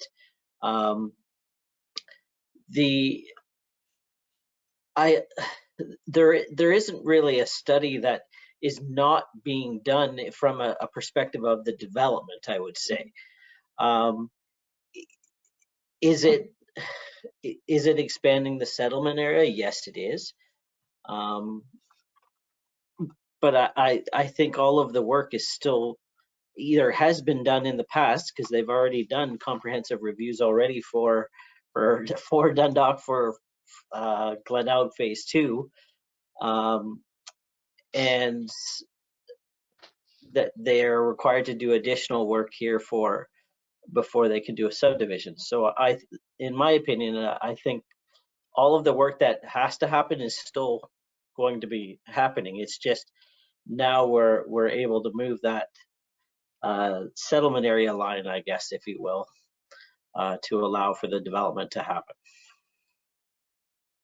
Okay, thank you, Clinton. Barb, go ahead. Through you, Chair, the answer was yes. The process is the amendments to the official plan to expand the settlement area, and we still have all of the assurances that the studies are being done. So thank you. You've set my mind at ease. I appreciate it. Good, thank you. Any other questions or discussion? Okay, Jason, go ahead.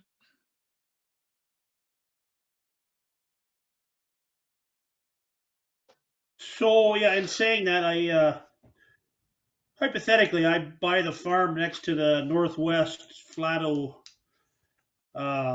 We grant this MZO, so the boundaries have changed, and I want to make it part of the settlement area. What do I just get to? Do I apply for an MZO, or does staff or council just say, no, that's good. Yeah, we can skip all the zoning. Yeah, that'd be good to develop that too. It's just an uneasy feeling, and I've had a conversation with a few people, and it just seems like we're going around some steps, and I'm still not real sure. Mate, I'm not a bright guy, but I'm still not sure where this red tape's getting eliminated. If all the steps have to be followed still, how is it eliminating all the red tape?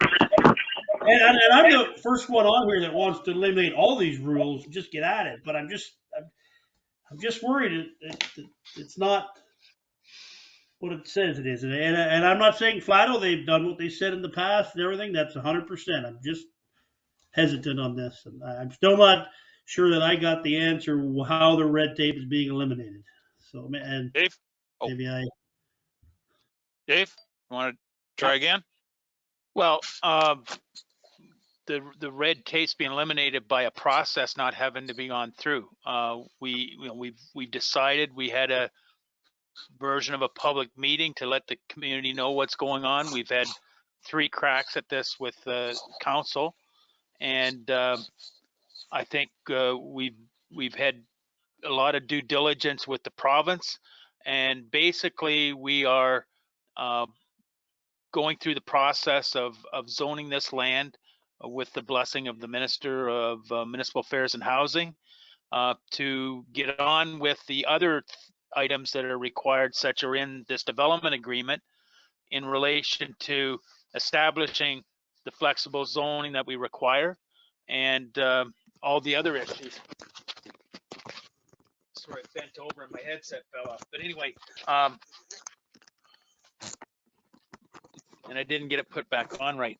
Anyway, I think the MZO document, the development agreement, spells out really clearly what comes after, and some of these, you know, the zoning sets up for the urban justification, bringing that in, where sometimes you have to bring the property into urban boundary before you do the zoning, and I'll stand corrected on that, but planning is sometimes a convoluted process, but zoning is something we're getting out of the way and getting on with these other items, and working at many of them at the same time, and some of them in individual, but it just allows the developer, once they know that they have that zoning, that they can go ahead and get at it and develop the land.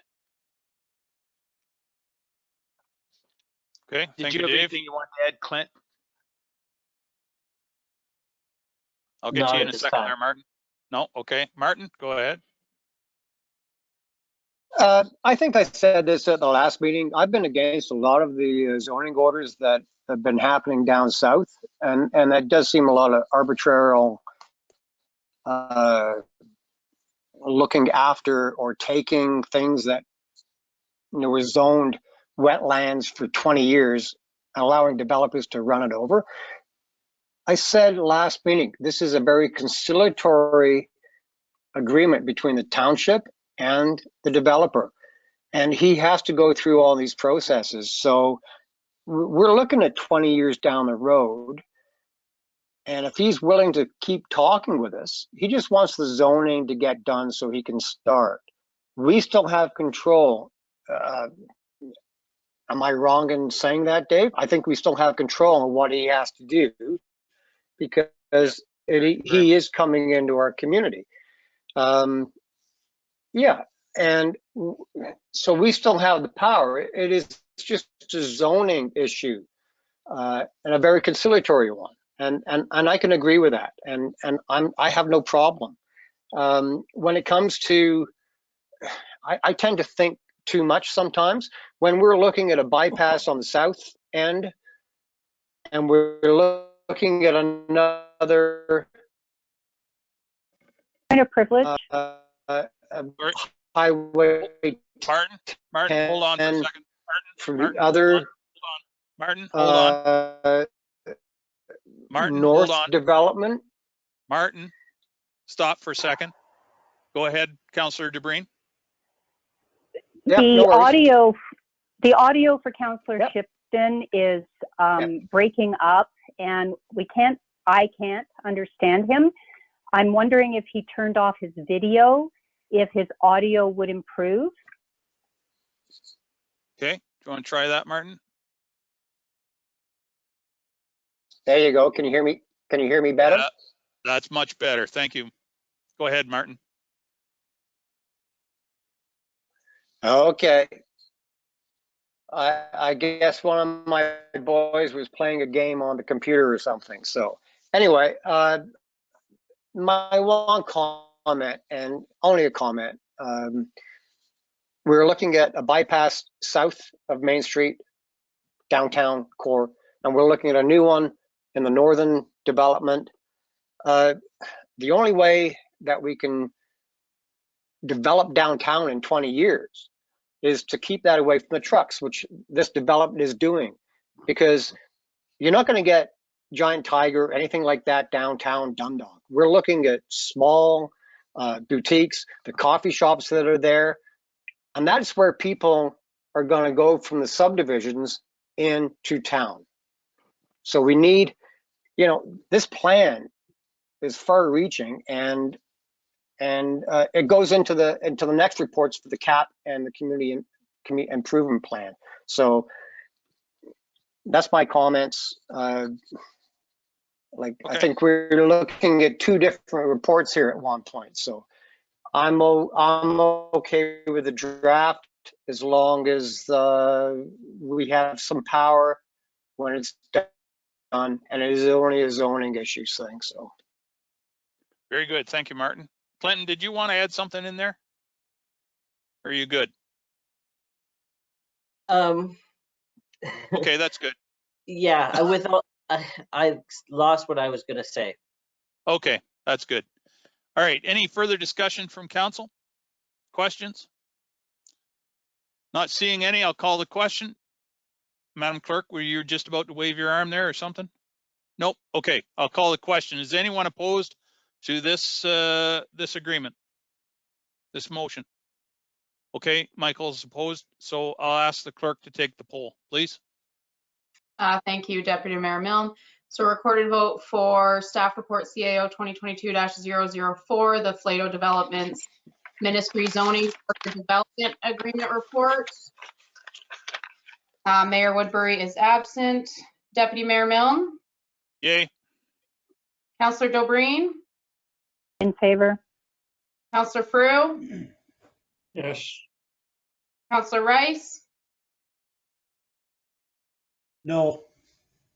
Councillor Shearson? No. Councillor Shipston?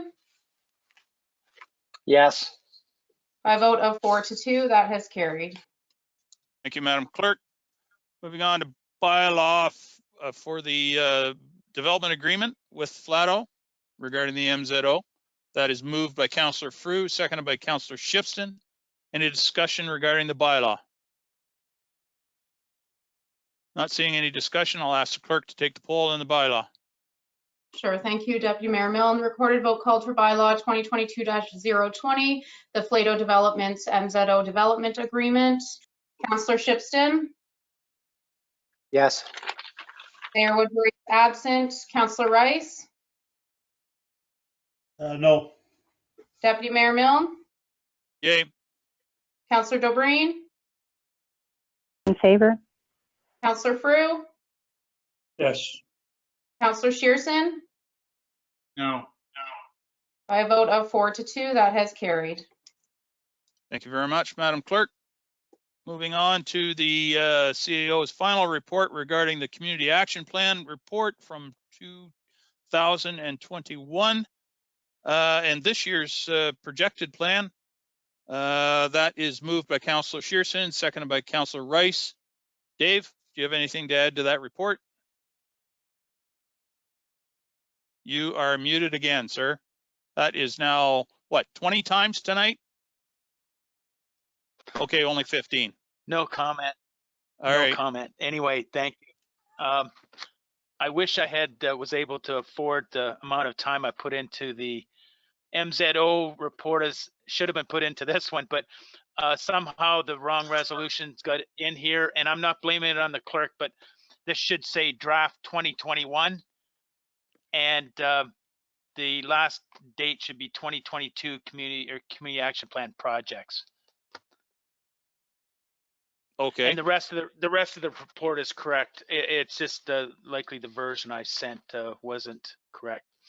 But basically what this is our draft community action plan report for 2021.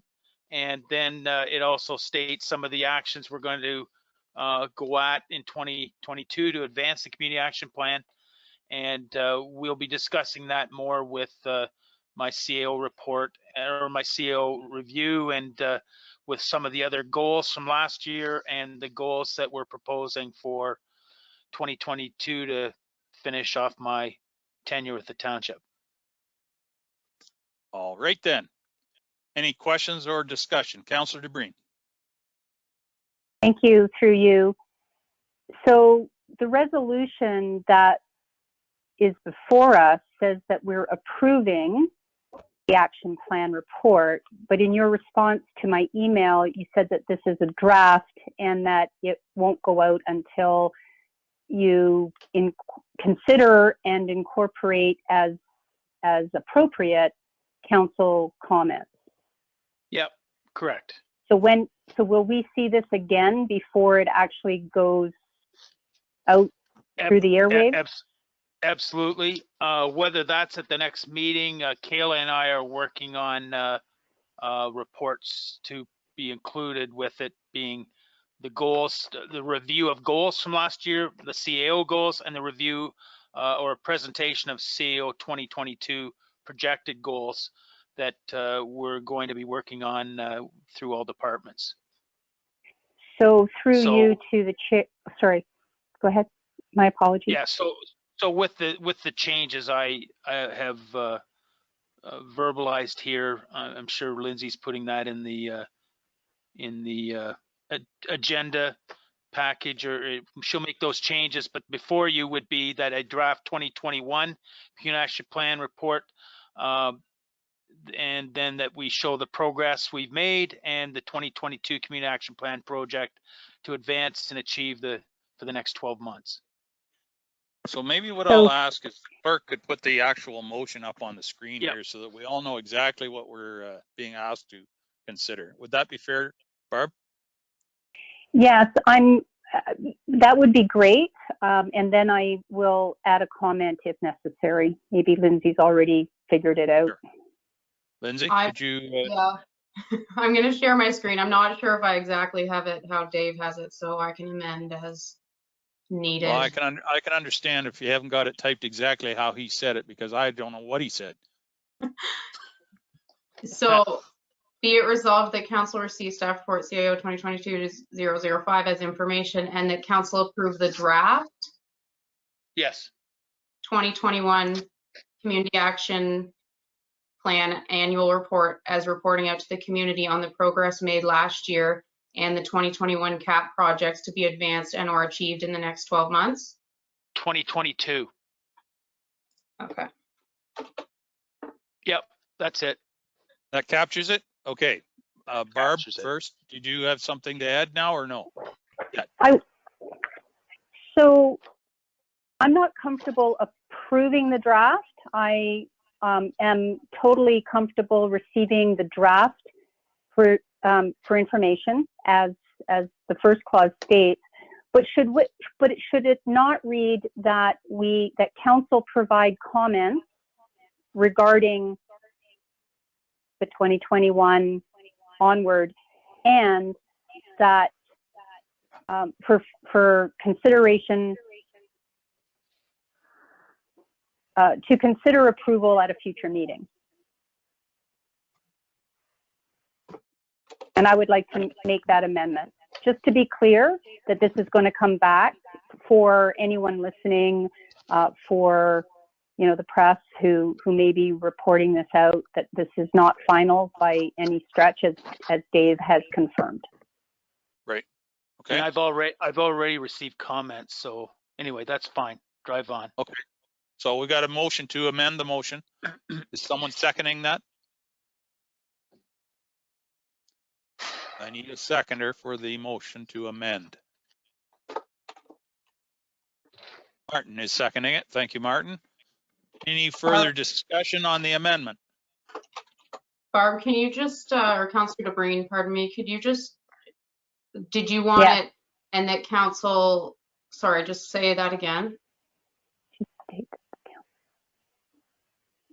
And that council can, Council yeah, will provide input. yes, and that council provide input to staff or consider consider approval at a future meeting. And then that way, that leaves it open for Dave and Kayla to develop all of the other options. Okay, that's the motion, or the motion to amend. That's the amendment there. Any discussion on the amendment? Martin. Yeah, thank you, Deputy Mayor. With all these amendments and everything's going on, the information is still going to be the same, isn't it? Yes. Yeah, the There's report not will going to be remain. any change. We're just looking to say, this is a draft. We agree with like everything's the same. Correct. Okay, All we're doing now. the report says the same, so that's fine. Yep. Correct. Okay, good. Barb? Chair, so in response, not necessarily, as Dave has mentioned, he has already received comments not all of council knows what those comments are, or they may have had another project to add to the list. That still has to go through the review process and the succession plan process, as Dave mentioned.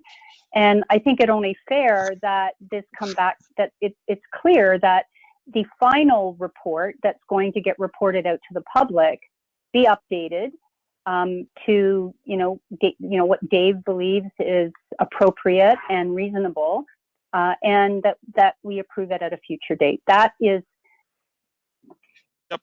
absolutely. The past is the past, but we're also approving 2022 goals, which we haven't even really discussed. Correct. Fair enough. Yeah, but this doesn't say, let me be clear, this doesn't say anything about 2022 goals. This just says about 2022 community action plan projects. So this is only about the community action plan. Yep. Right. And to me, whether you approve a draft or receive a draft, it's really the same. We're getting to the same place. Okay. I'm going to call the question on the amendment. Is anyone opposed to the amendment to the motion? Not seeing any opposition, I'll declare that carried. Now we're back to the main motion as amended, and that was moved by Shearson and Rice. Any discussion on the amended motion? Not seeing any, I'll call the question. Is anyone opposed to that? Not hearing any opposition, I'll declare that carried. Thank you very much. Thank you, Councillor Breen, for your efforts there. Thank you. Moving on to, thank you, Dave, for your reports. Very good. Moving on to our HR coordinator, Kayla Best. Is Kayla, there she is, and she's smiling. That's good. Love to see that. First report is regarding Public Works staffing, and that motion is moved by Councillor Shipston and seconded by Councillor Frew. Kayla, is there anything you wish to add to your report? I think it's pretty self-explanatory. I do think that it's important for everyone to thank Phil and Doug for their dedication to the township. And then I've also added in there that staff are recommending some internal postings for the positions that are listed. And that's just due to what positions there are and what internal candidates are available for those possible positions. Very good. Thank you, Kayla. I would, as deputy mayor, I want to thank both of these individuals for their years of service to the township. I know Doug is just a little bit older than me, but I also know that Phil is exactly the same age as me within a short period of time. And I just can't believe that he's actually retiring, because I feel I'm nowhere near retirement age. So I don't know what he's thinking, trying to retire, but nonetheless, I congratulate both individuals and wish them well in their future endeavors. So that said, has anyone else got any questions or comments regarding this report? Barb. Thank you, and I will echo your congratulations, but just a quick question. If we don't accept the report, does that mean they can't retire? Right. Exactly. That's why anyway, David's going to work for us until 2060. No, I'm just kidding.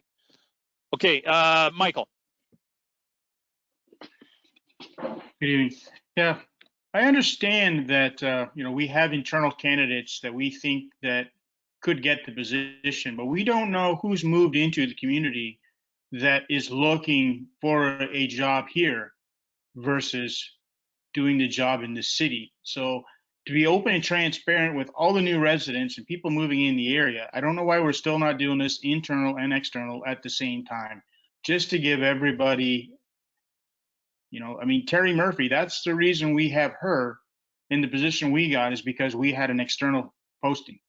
There might have been someone internally that might have wanted that job, but we went external. So I think we need to make sure that we look at everywhere in the community for these jobs.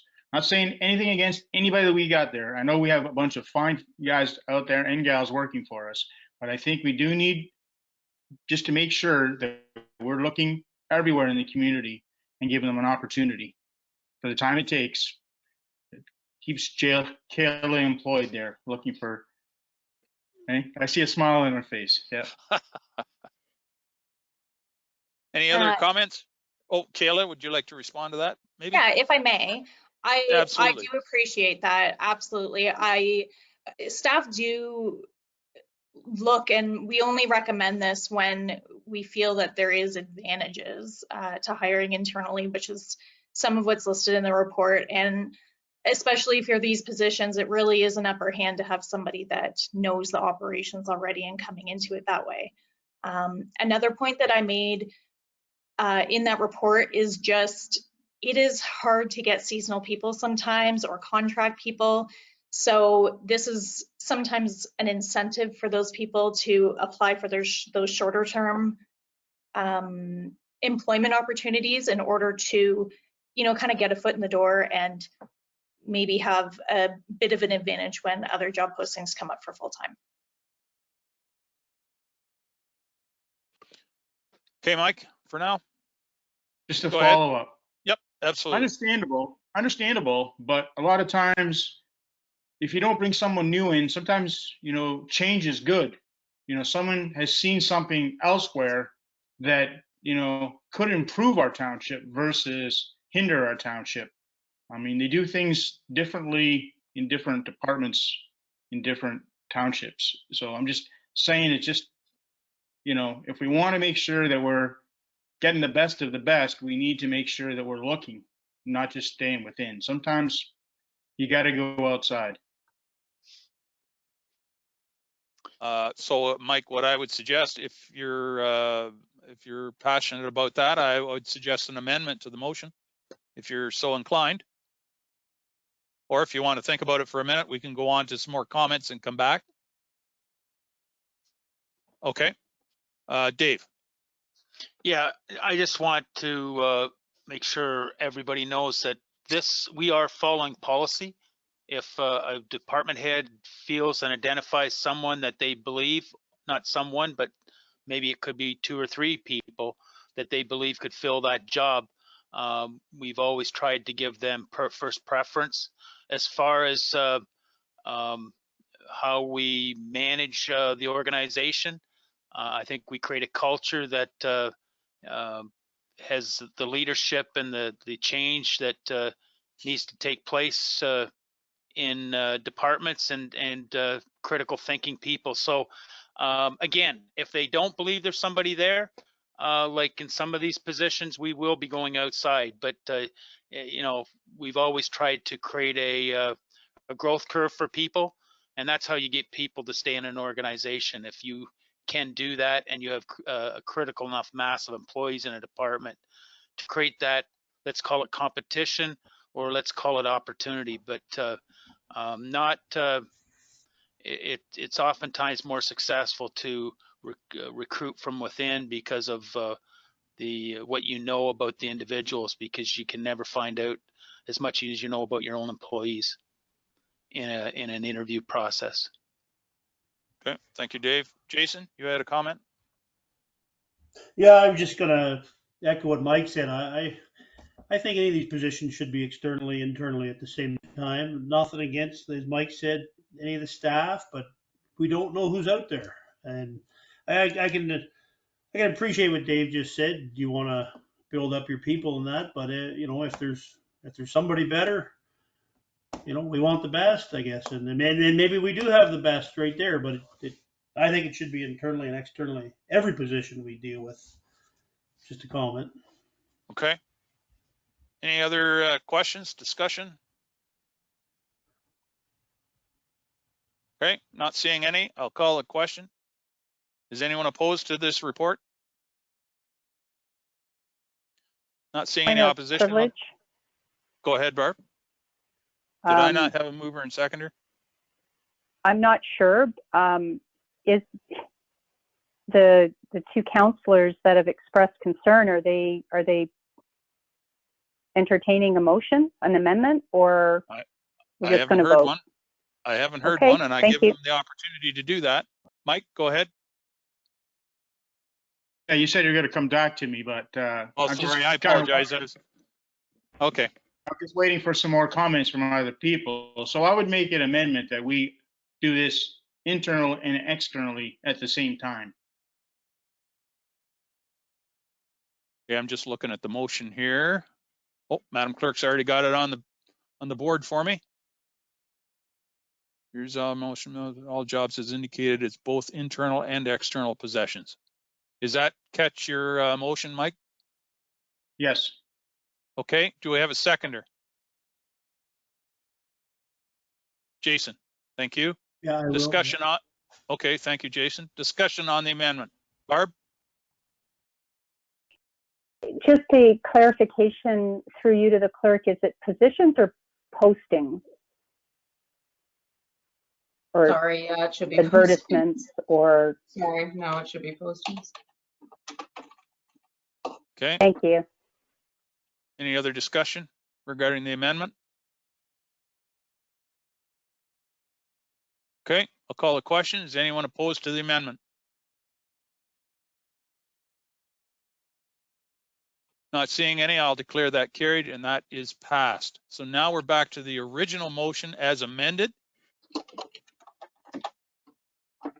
Any discussion regarding that motion? And I think I did have a mover and seconder, did I not, Madam Clerk? Yes, you did, yeah. Very good, I can't thank see you. who it was, but I remember hearing it.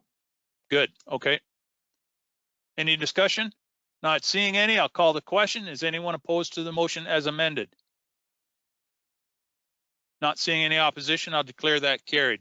Thank you very much. Good discussion. Okay, moving on to the next report, which is Kayla's as well, in regarding the bylaw enforcement officer position being put onto the pay band or the pay grid. That is moved by Councillor Rice, seconded by Councillor DeBreen. Any discussion regarding, oh, Kayla, do you want anything to add to that? Nope, this is a recommendation from the Job Evaluation Committee, and we're hoping to get this posted in the near future. Very good. Any discussion or questions regarding the motion? Not seeing any, I'll call the question. Is anyone opposed? Not seeing any opposition, I'll declare that carried. Thank you, Kayla. You have one more report regarding the CEO succession update. That is moved by Councillor DeBreen, seconded by Councillor Shearson. Anything to add, Kayla? Yes, thank you. I am bringing this report forward just as an update, a status update. There are some changes made that were noted in there, and I'm just looking to make sure that that meets everybody's approval and we can carry on with the process. Right. Okay, because there was some questions at the last meeting regarding how this is going. Any discussion or questions from council? Jim? The duration of this appointment is far, far too long. There is no reason why this couldn't be done within a month. A year is just simply too long to fill a position. Okay, thank you. Any other questions or discussion? Not seeing any, I'll call the question. Is anyone opposed to this motion? Jim is opposed. Do we need to take a poll, Madam Clerk? Yes, please. She's saying yes, we do. So I'll let you do that, Madam Clerk, please. Thank you, Deputy Mayor Milne. A recorded vote called for staff report HR 2022-005, the CAO succession update. Deputy Mayor Milne, Yay. Councillor Rice, Yes. Councillor Shipston,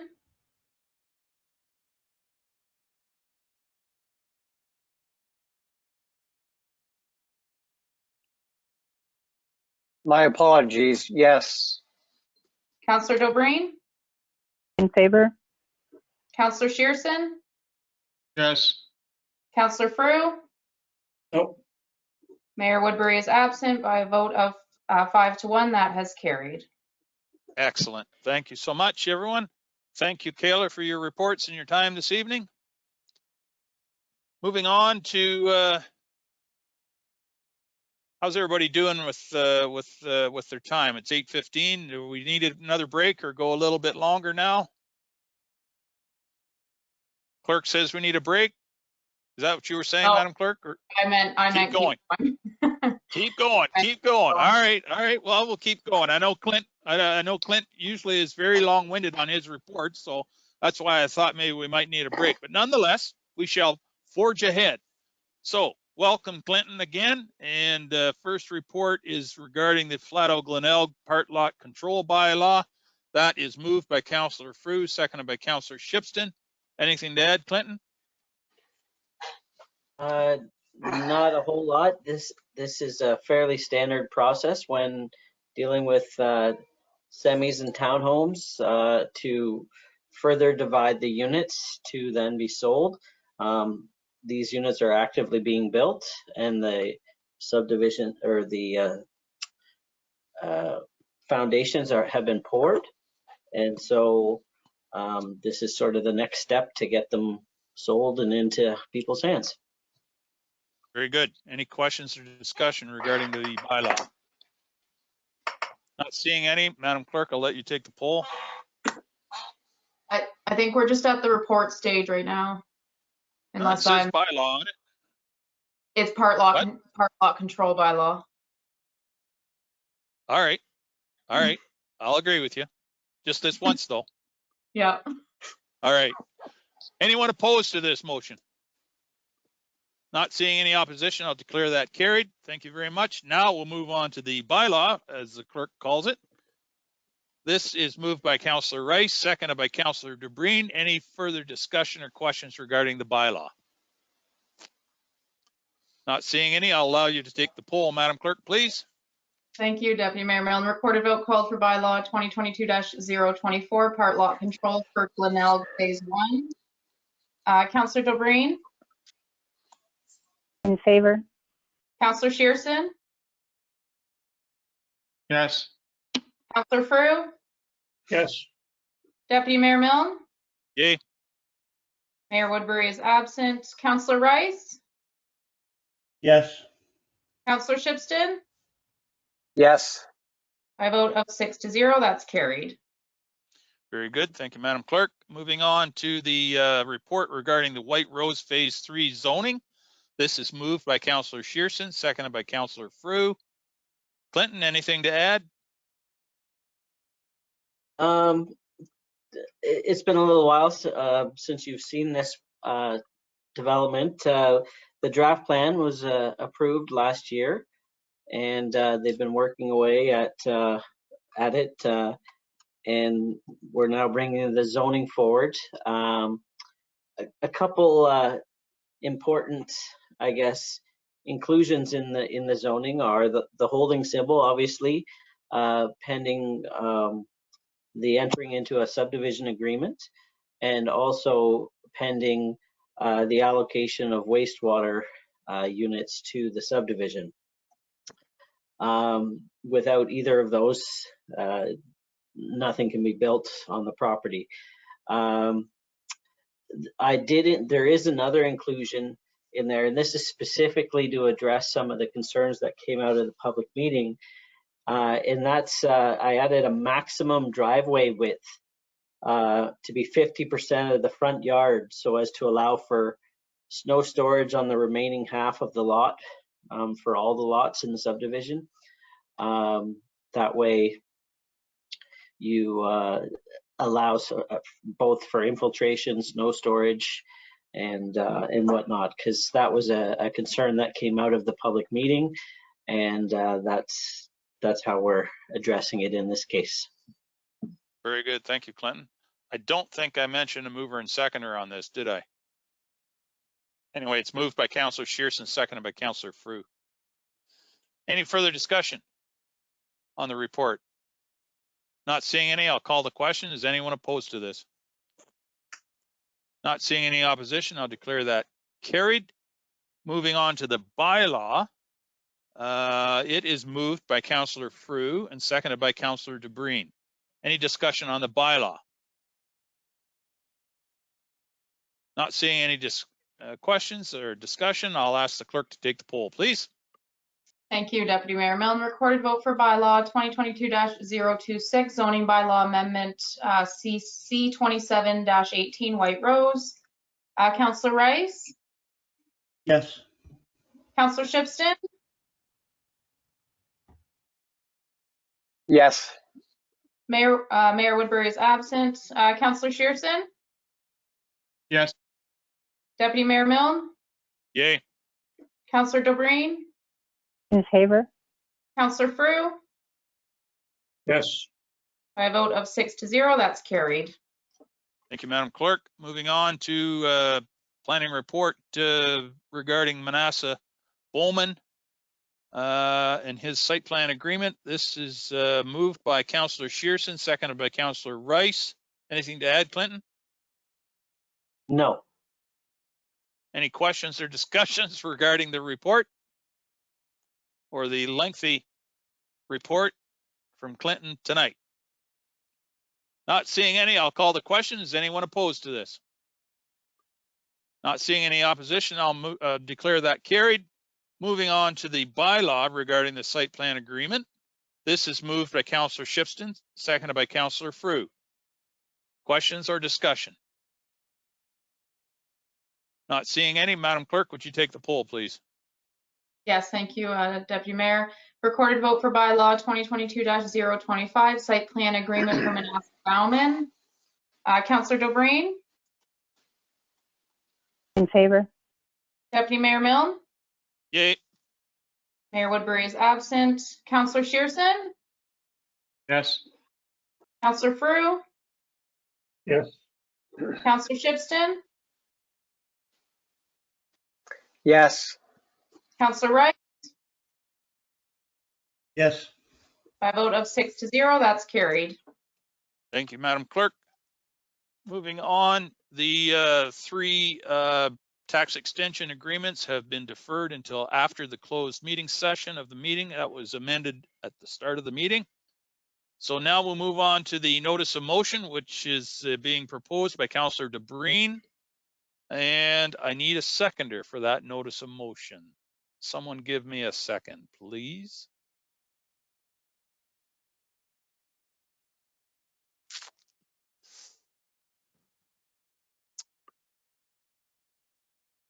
Not, oh, there's Michael. Yep, thank you, Mike.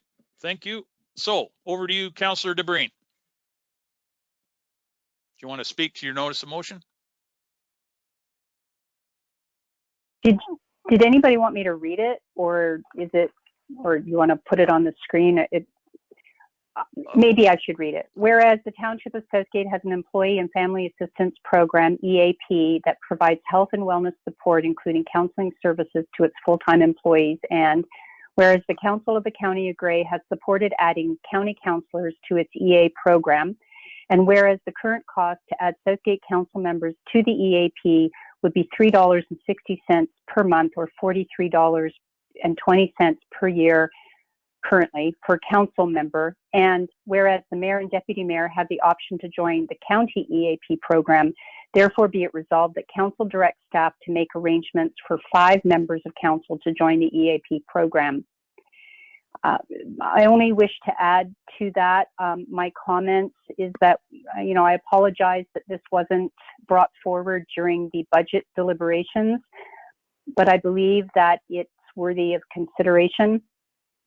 Southgate council members do not get health benefits of any other kind, and this is a low-cost option to support them and their family at a minimal cost.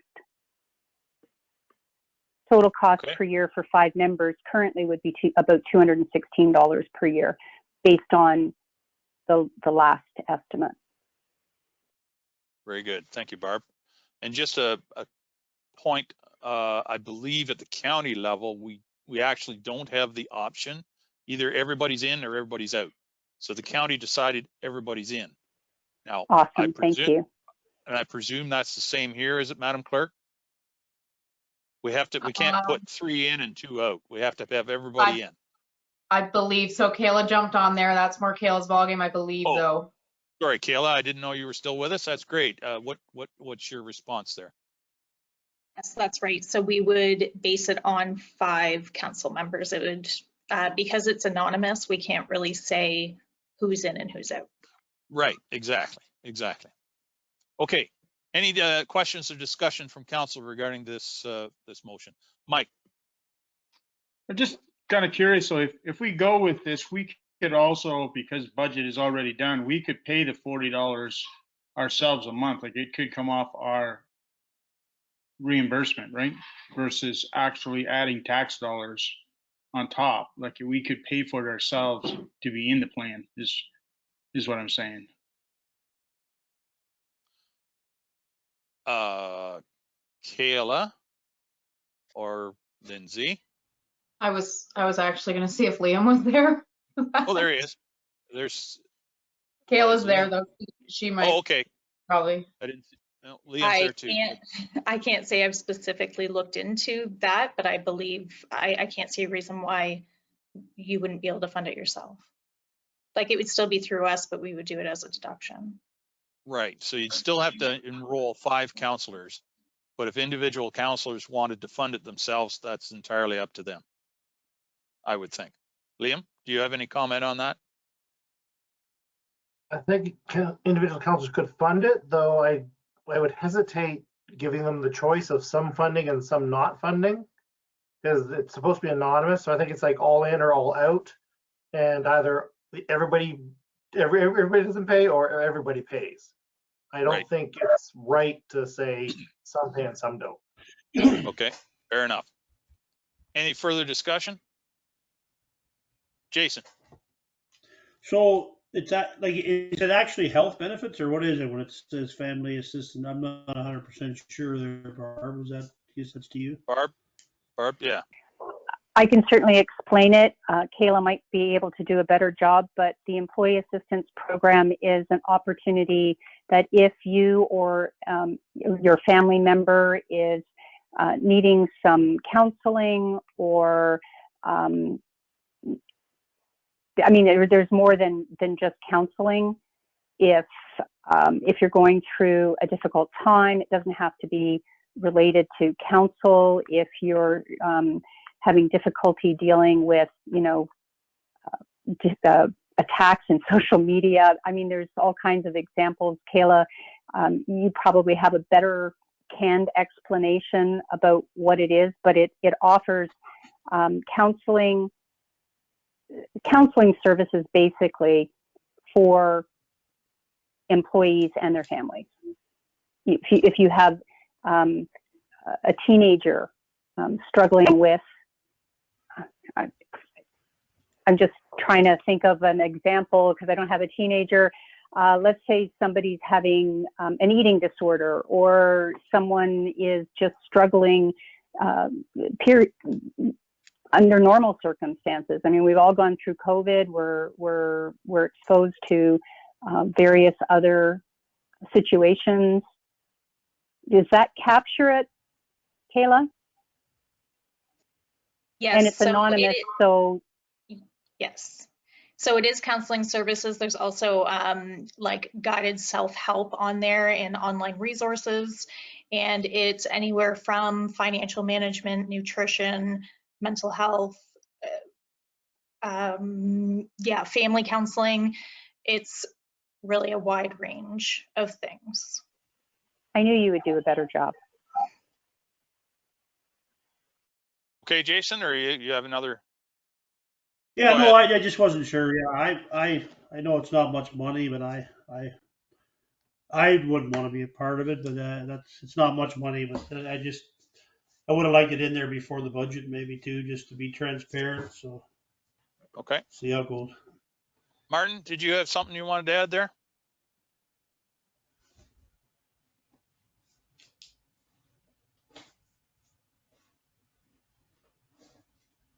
Your internet's pretty wonky there all of a sudden. Do you want to maybe turn your camera off and?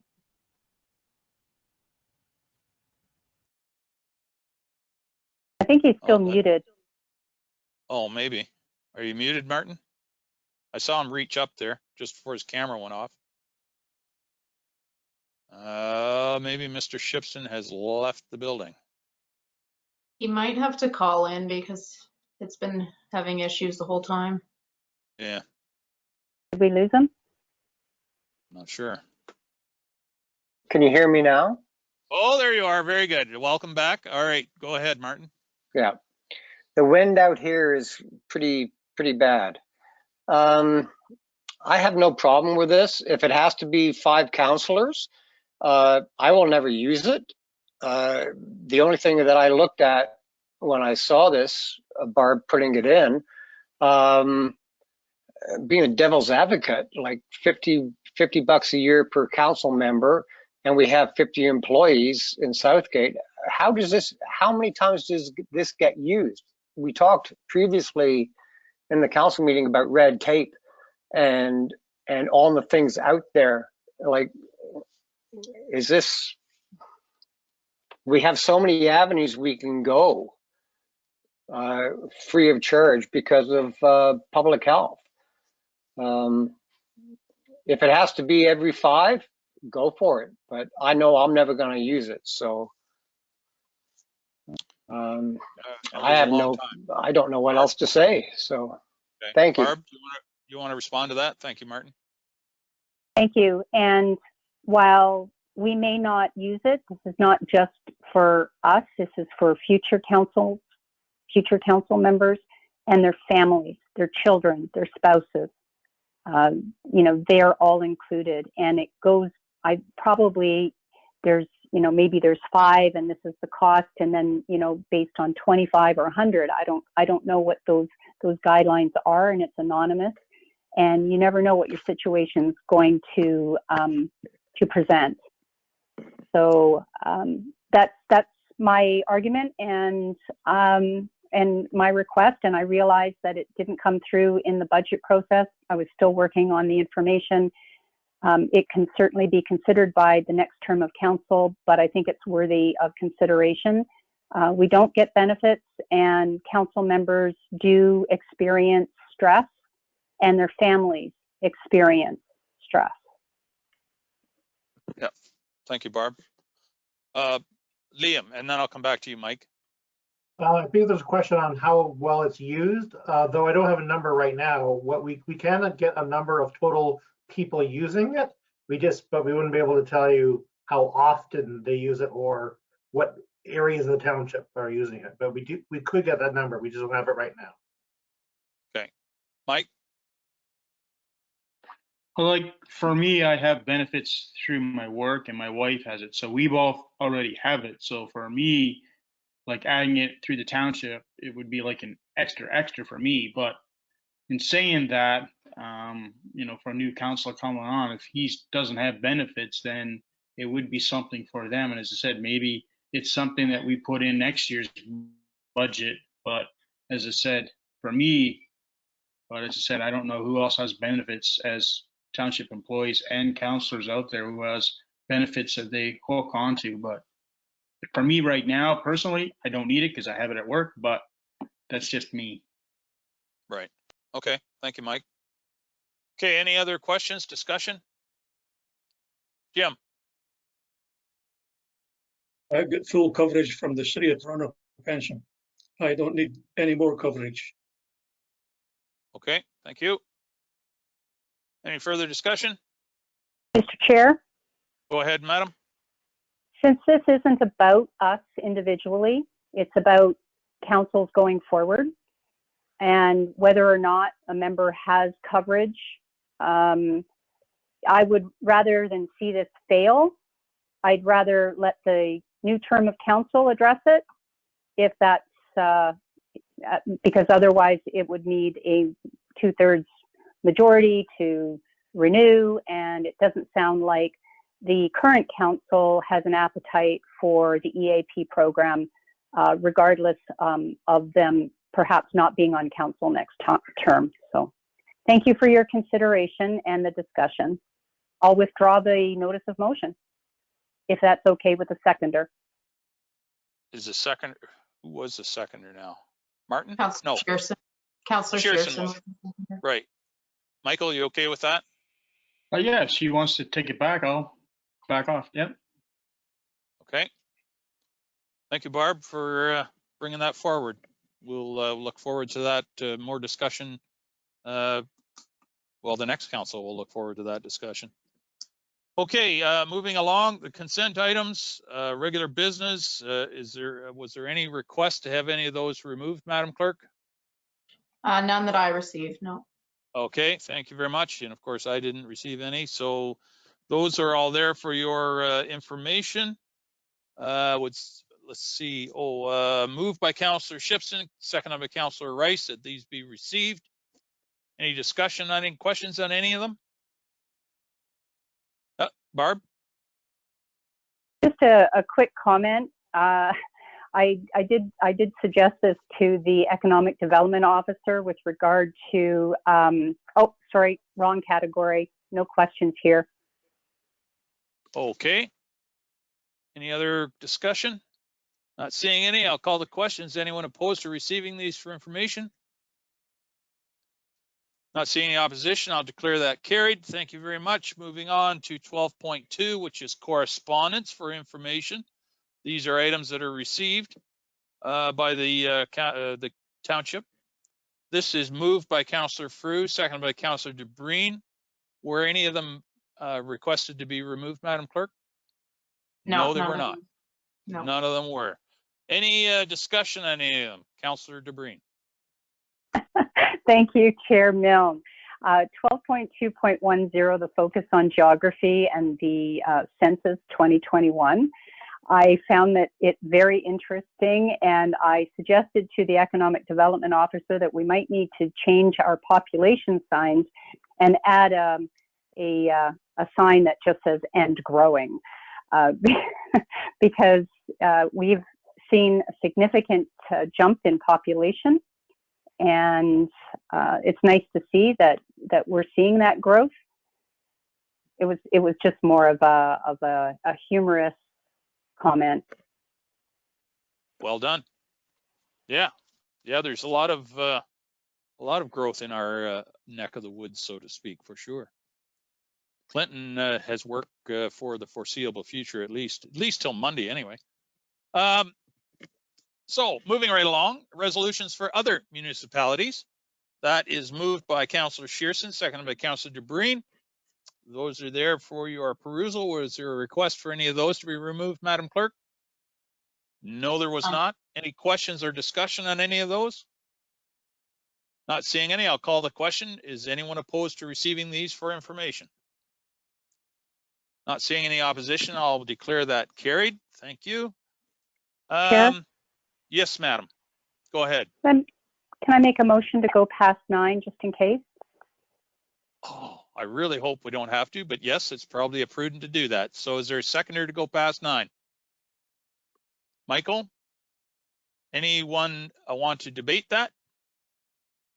Seeing none, I'll call the question. Anyone opposed? That is carried. Thank you very much. Closed session. So do you want to have a break now or do you want to keep going? No, this is just the County closed report. This is just the closed session consent. Oh, right. Anything? Yep, you're right. My apologies. Yep. Okay, so that's 12.4. We don't have anything. County report. I'm not going to do as good a job as John because I always say John does a good job. So John's not here to do his good job. So I'm going to say that if there's any questions, call John.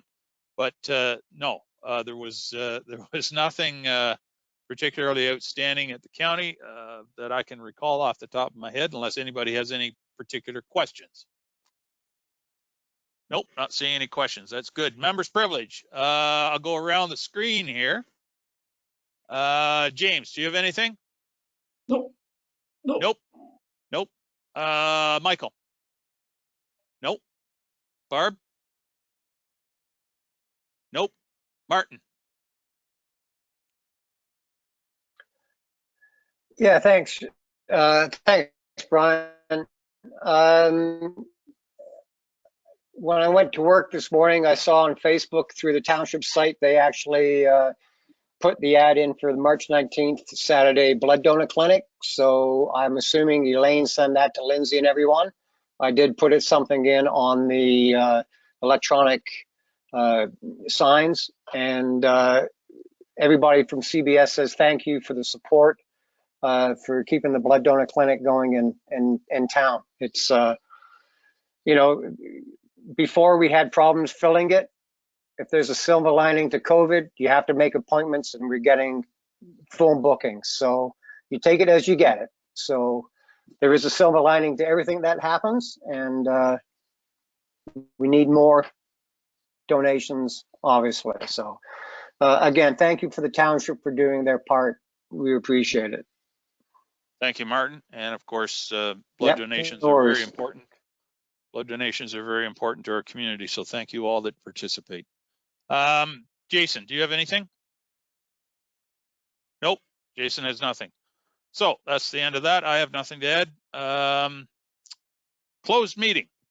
I have a motion by Councillor Frew, seconded by Councillor Shipson, that we resolve into closed session at 8:41 p.m.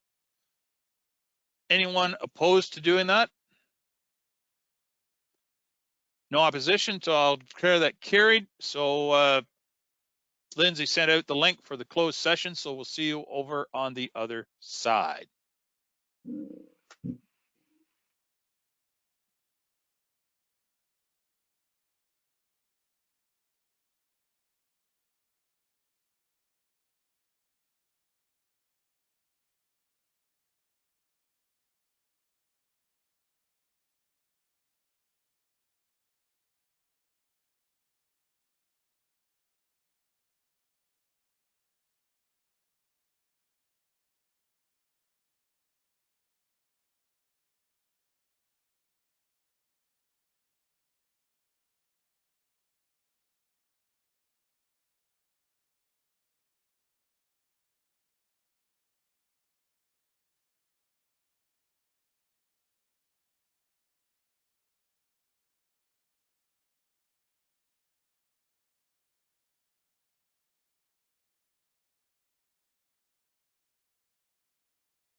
Okay, we're just back in open session. We're just waiting for council members and staff to come back into this session.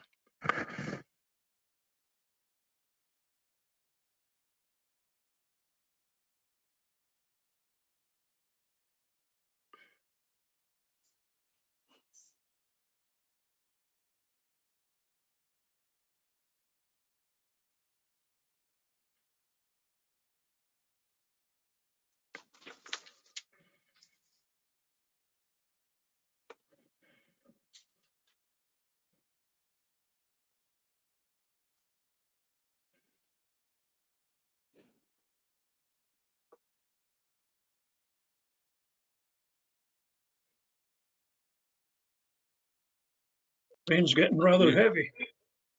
Is it? Yeah. Well, we'll try to move this along before you get washed away there, James. No You're up chance in of the that. hills. You're up in the hill. You'll be good. Yeah, sitting up in a gravel pit. Yep. Madam Clerk, I'll wait for your direction. We're ready to go. Yep, we are good. We have quorum back. Very good. We'll bring the meeting back to order here, and I can declare that we only discussed the matters in camera that were listed on the in-camera motion to go into closed session. So, Madam Clerk, the motion coming out of closed session is? It is, be it resolved that council receives staff report FIN 2022-008C, tax arrears certificate registration as information, and that council directs staff to proceed as discussed in closed session. Thank you, Madam Clerk. Is there a mover for that motion? James, seconded by? Jason?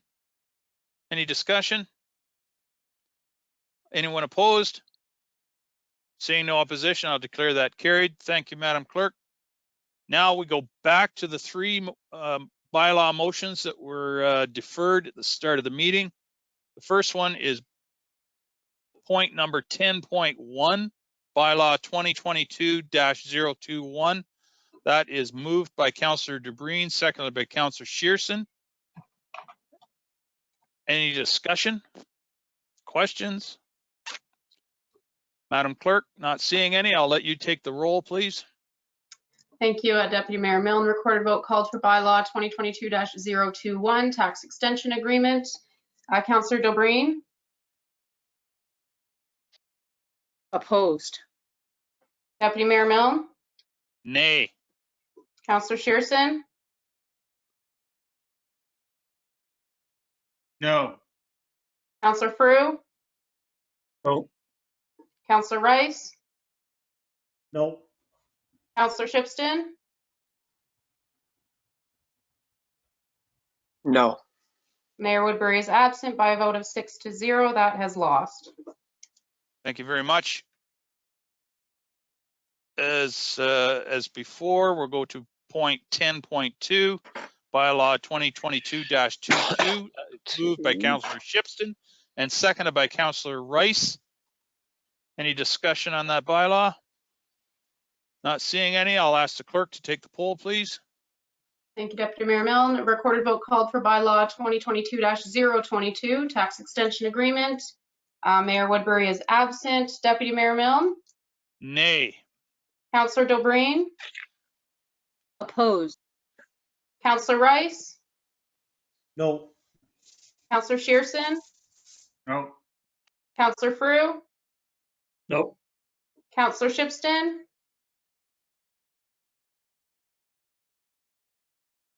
No. By a vote of 6-0, that has lost. Very good. Thank you, Madam Clerk. And likewise, 10.3, which is bylaw 2022-23, that is moved by Councillor Shearson, seconded by Councillor DeBreen. Is there any discussion? Not hearing any. I'll ask the clerk to take the poll, please. That was Thank close. you, Deputy. Thank you, Deputy Mayor Milne. Recorded vote for bylaw 2022-023, tax extension agreement. Councillor Rice? No. Deputy Mayor Milne? Nay. Councillor Shipston?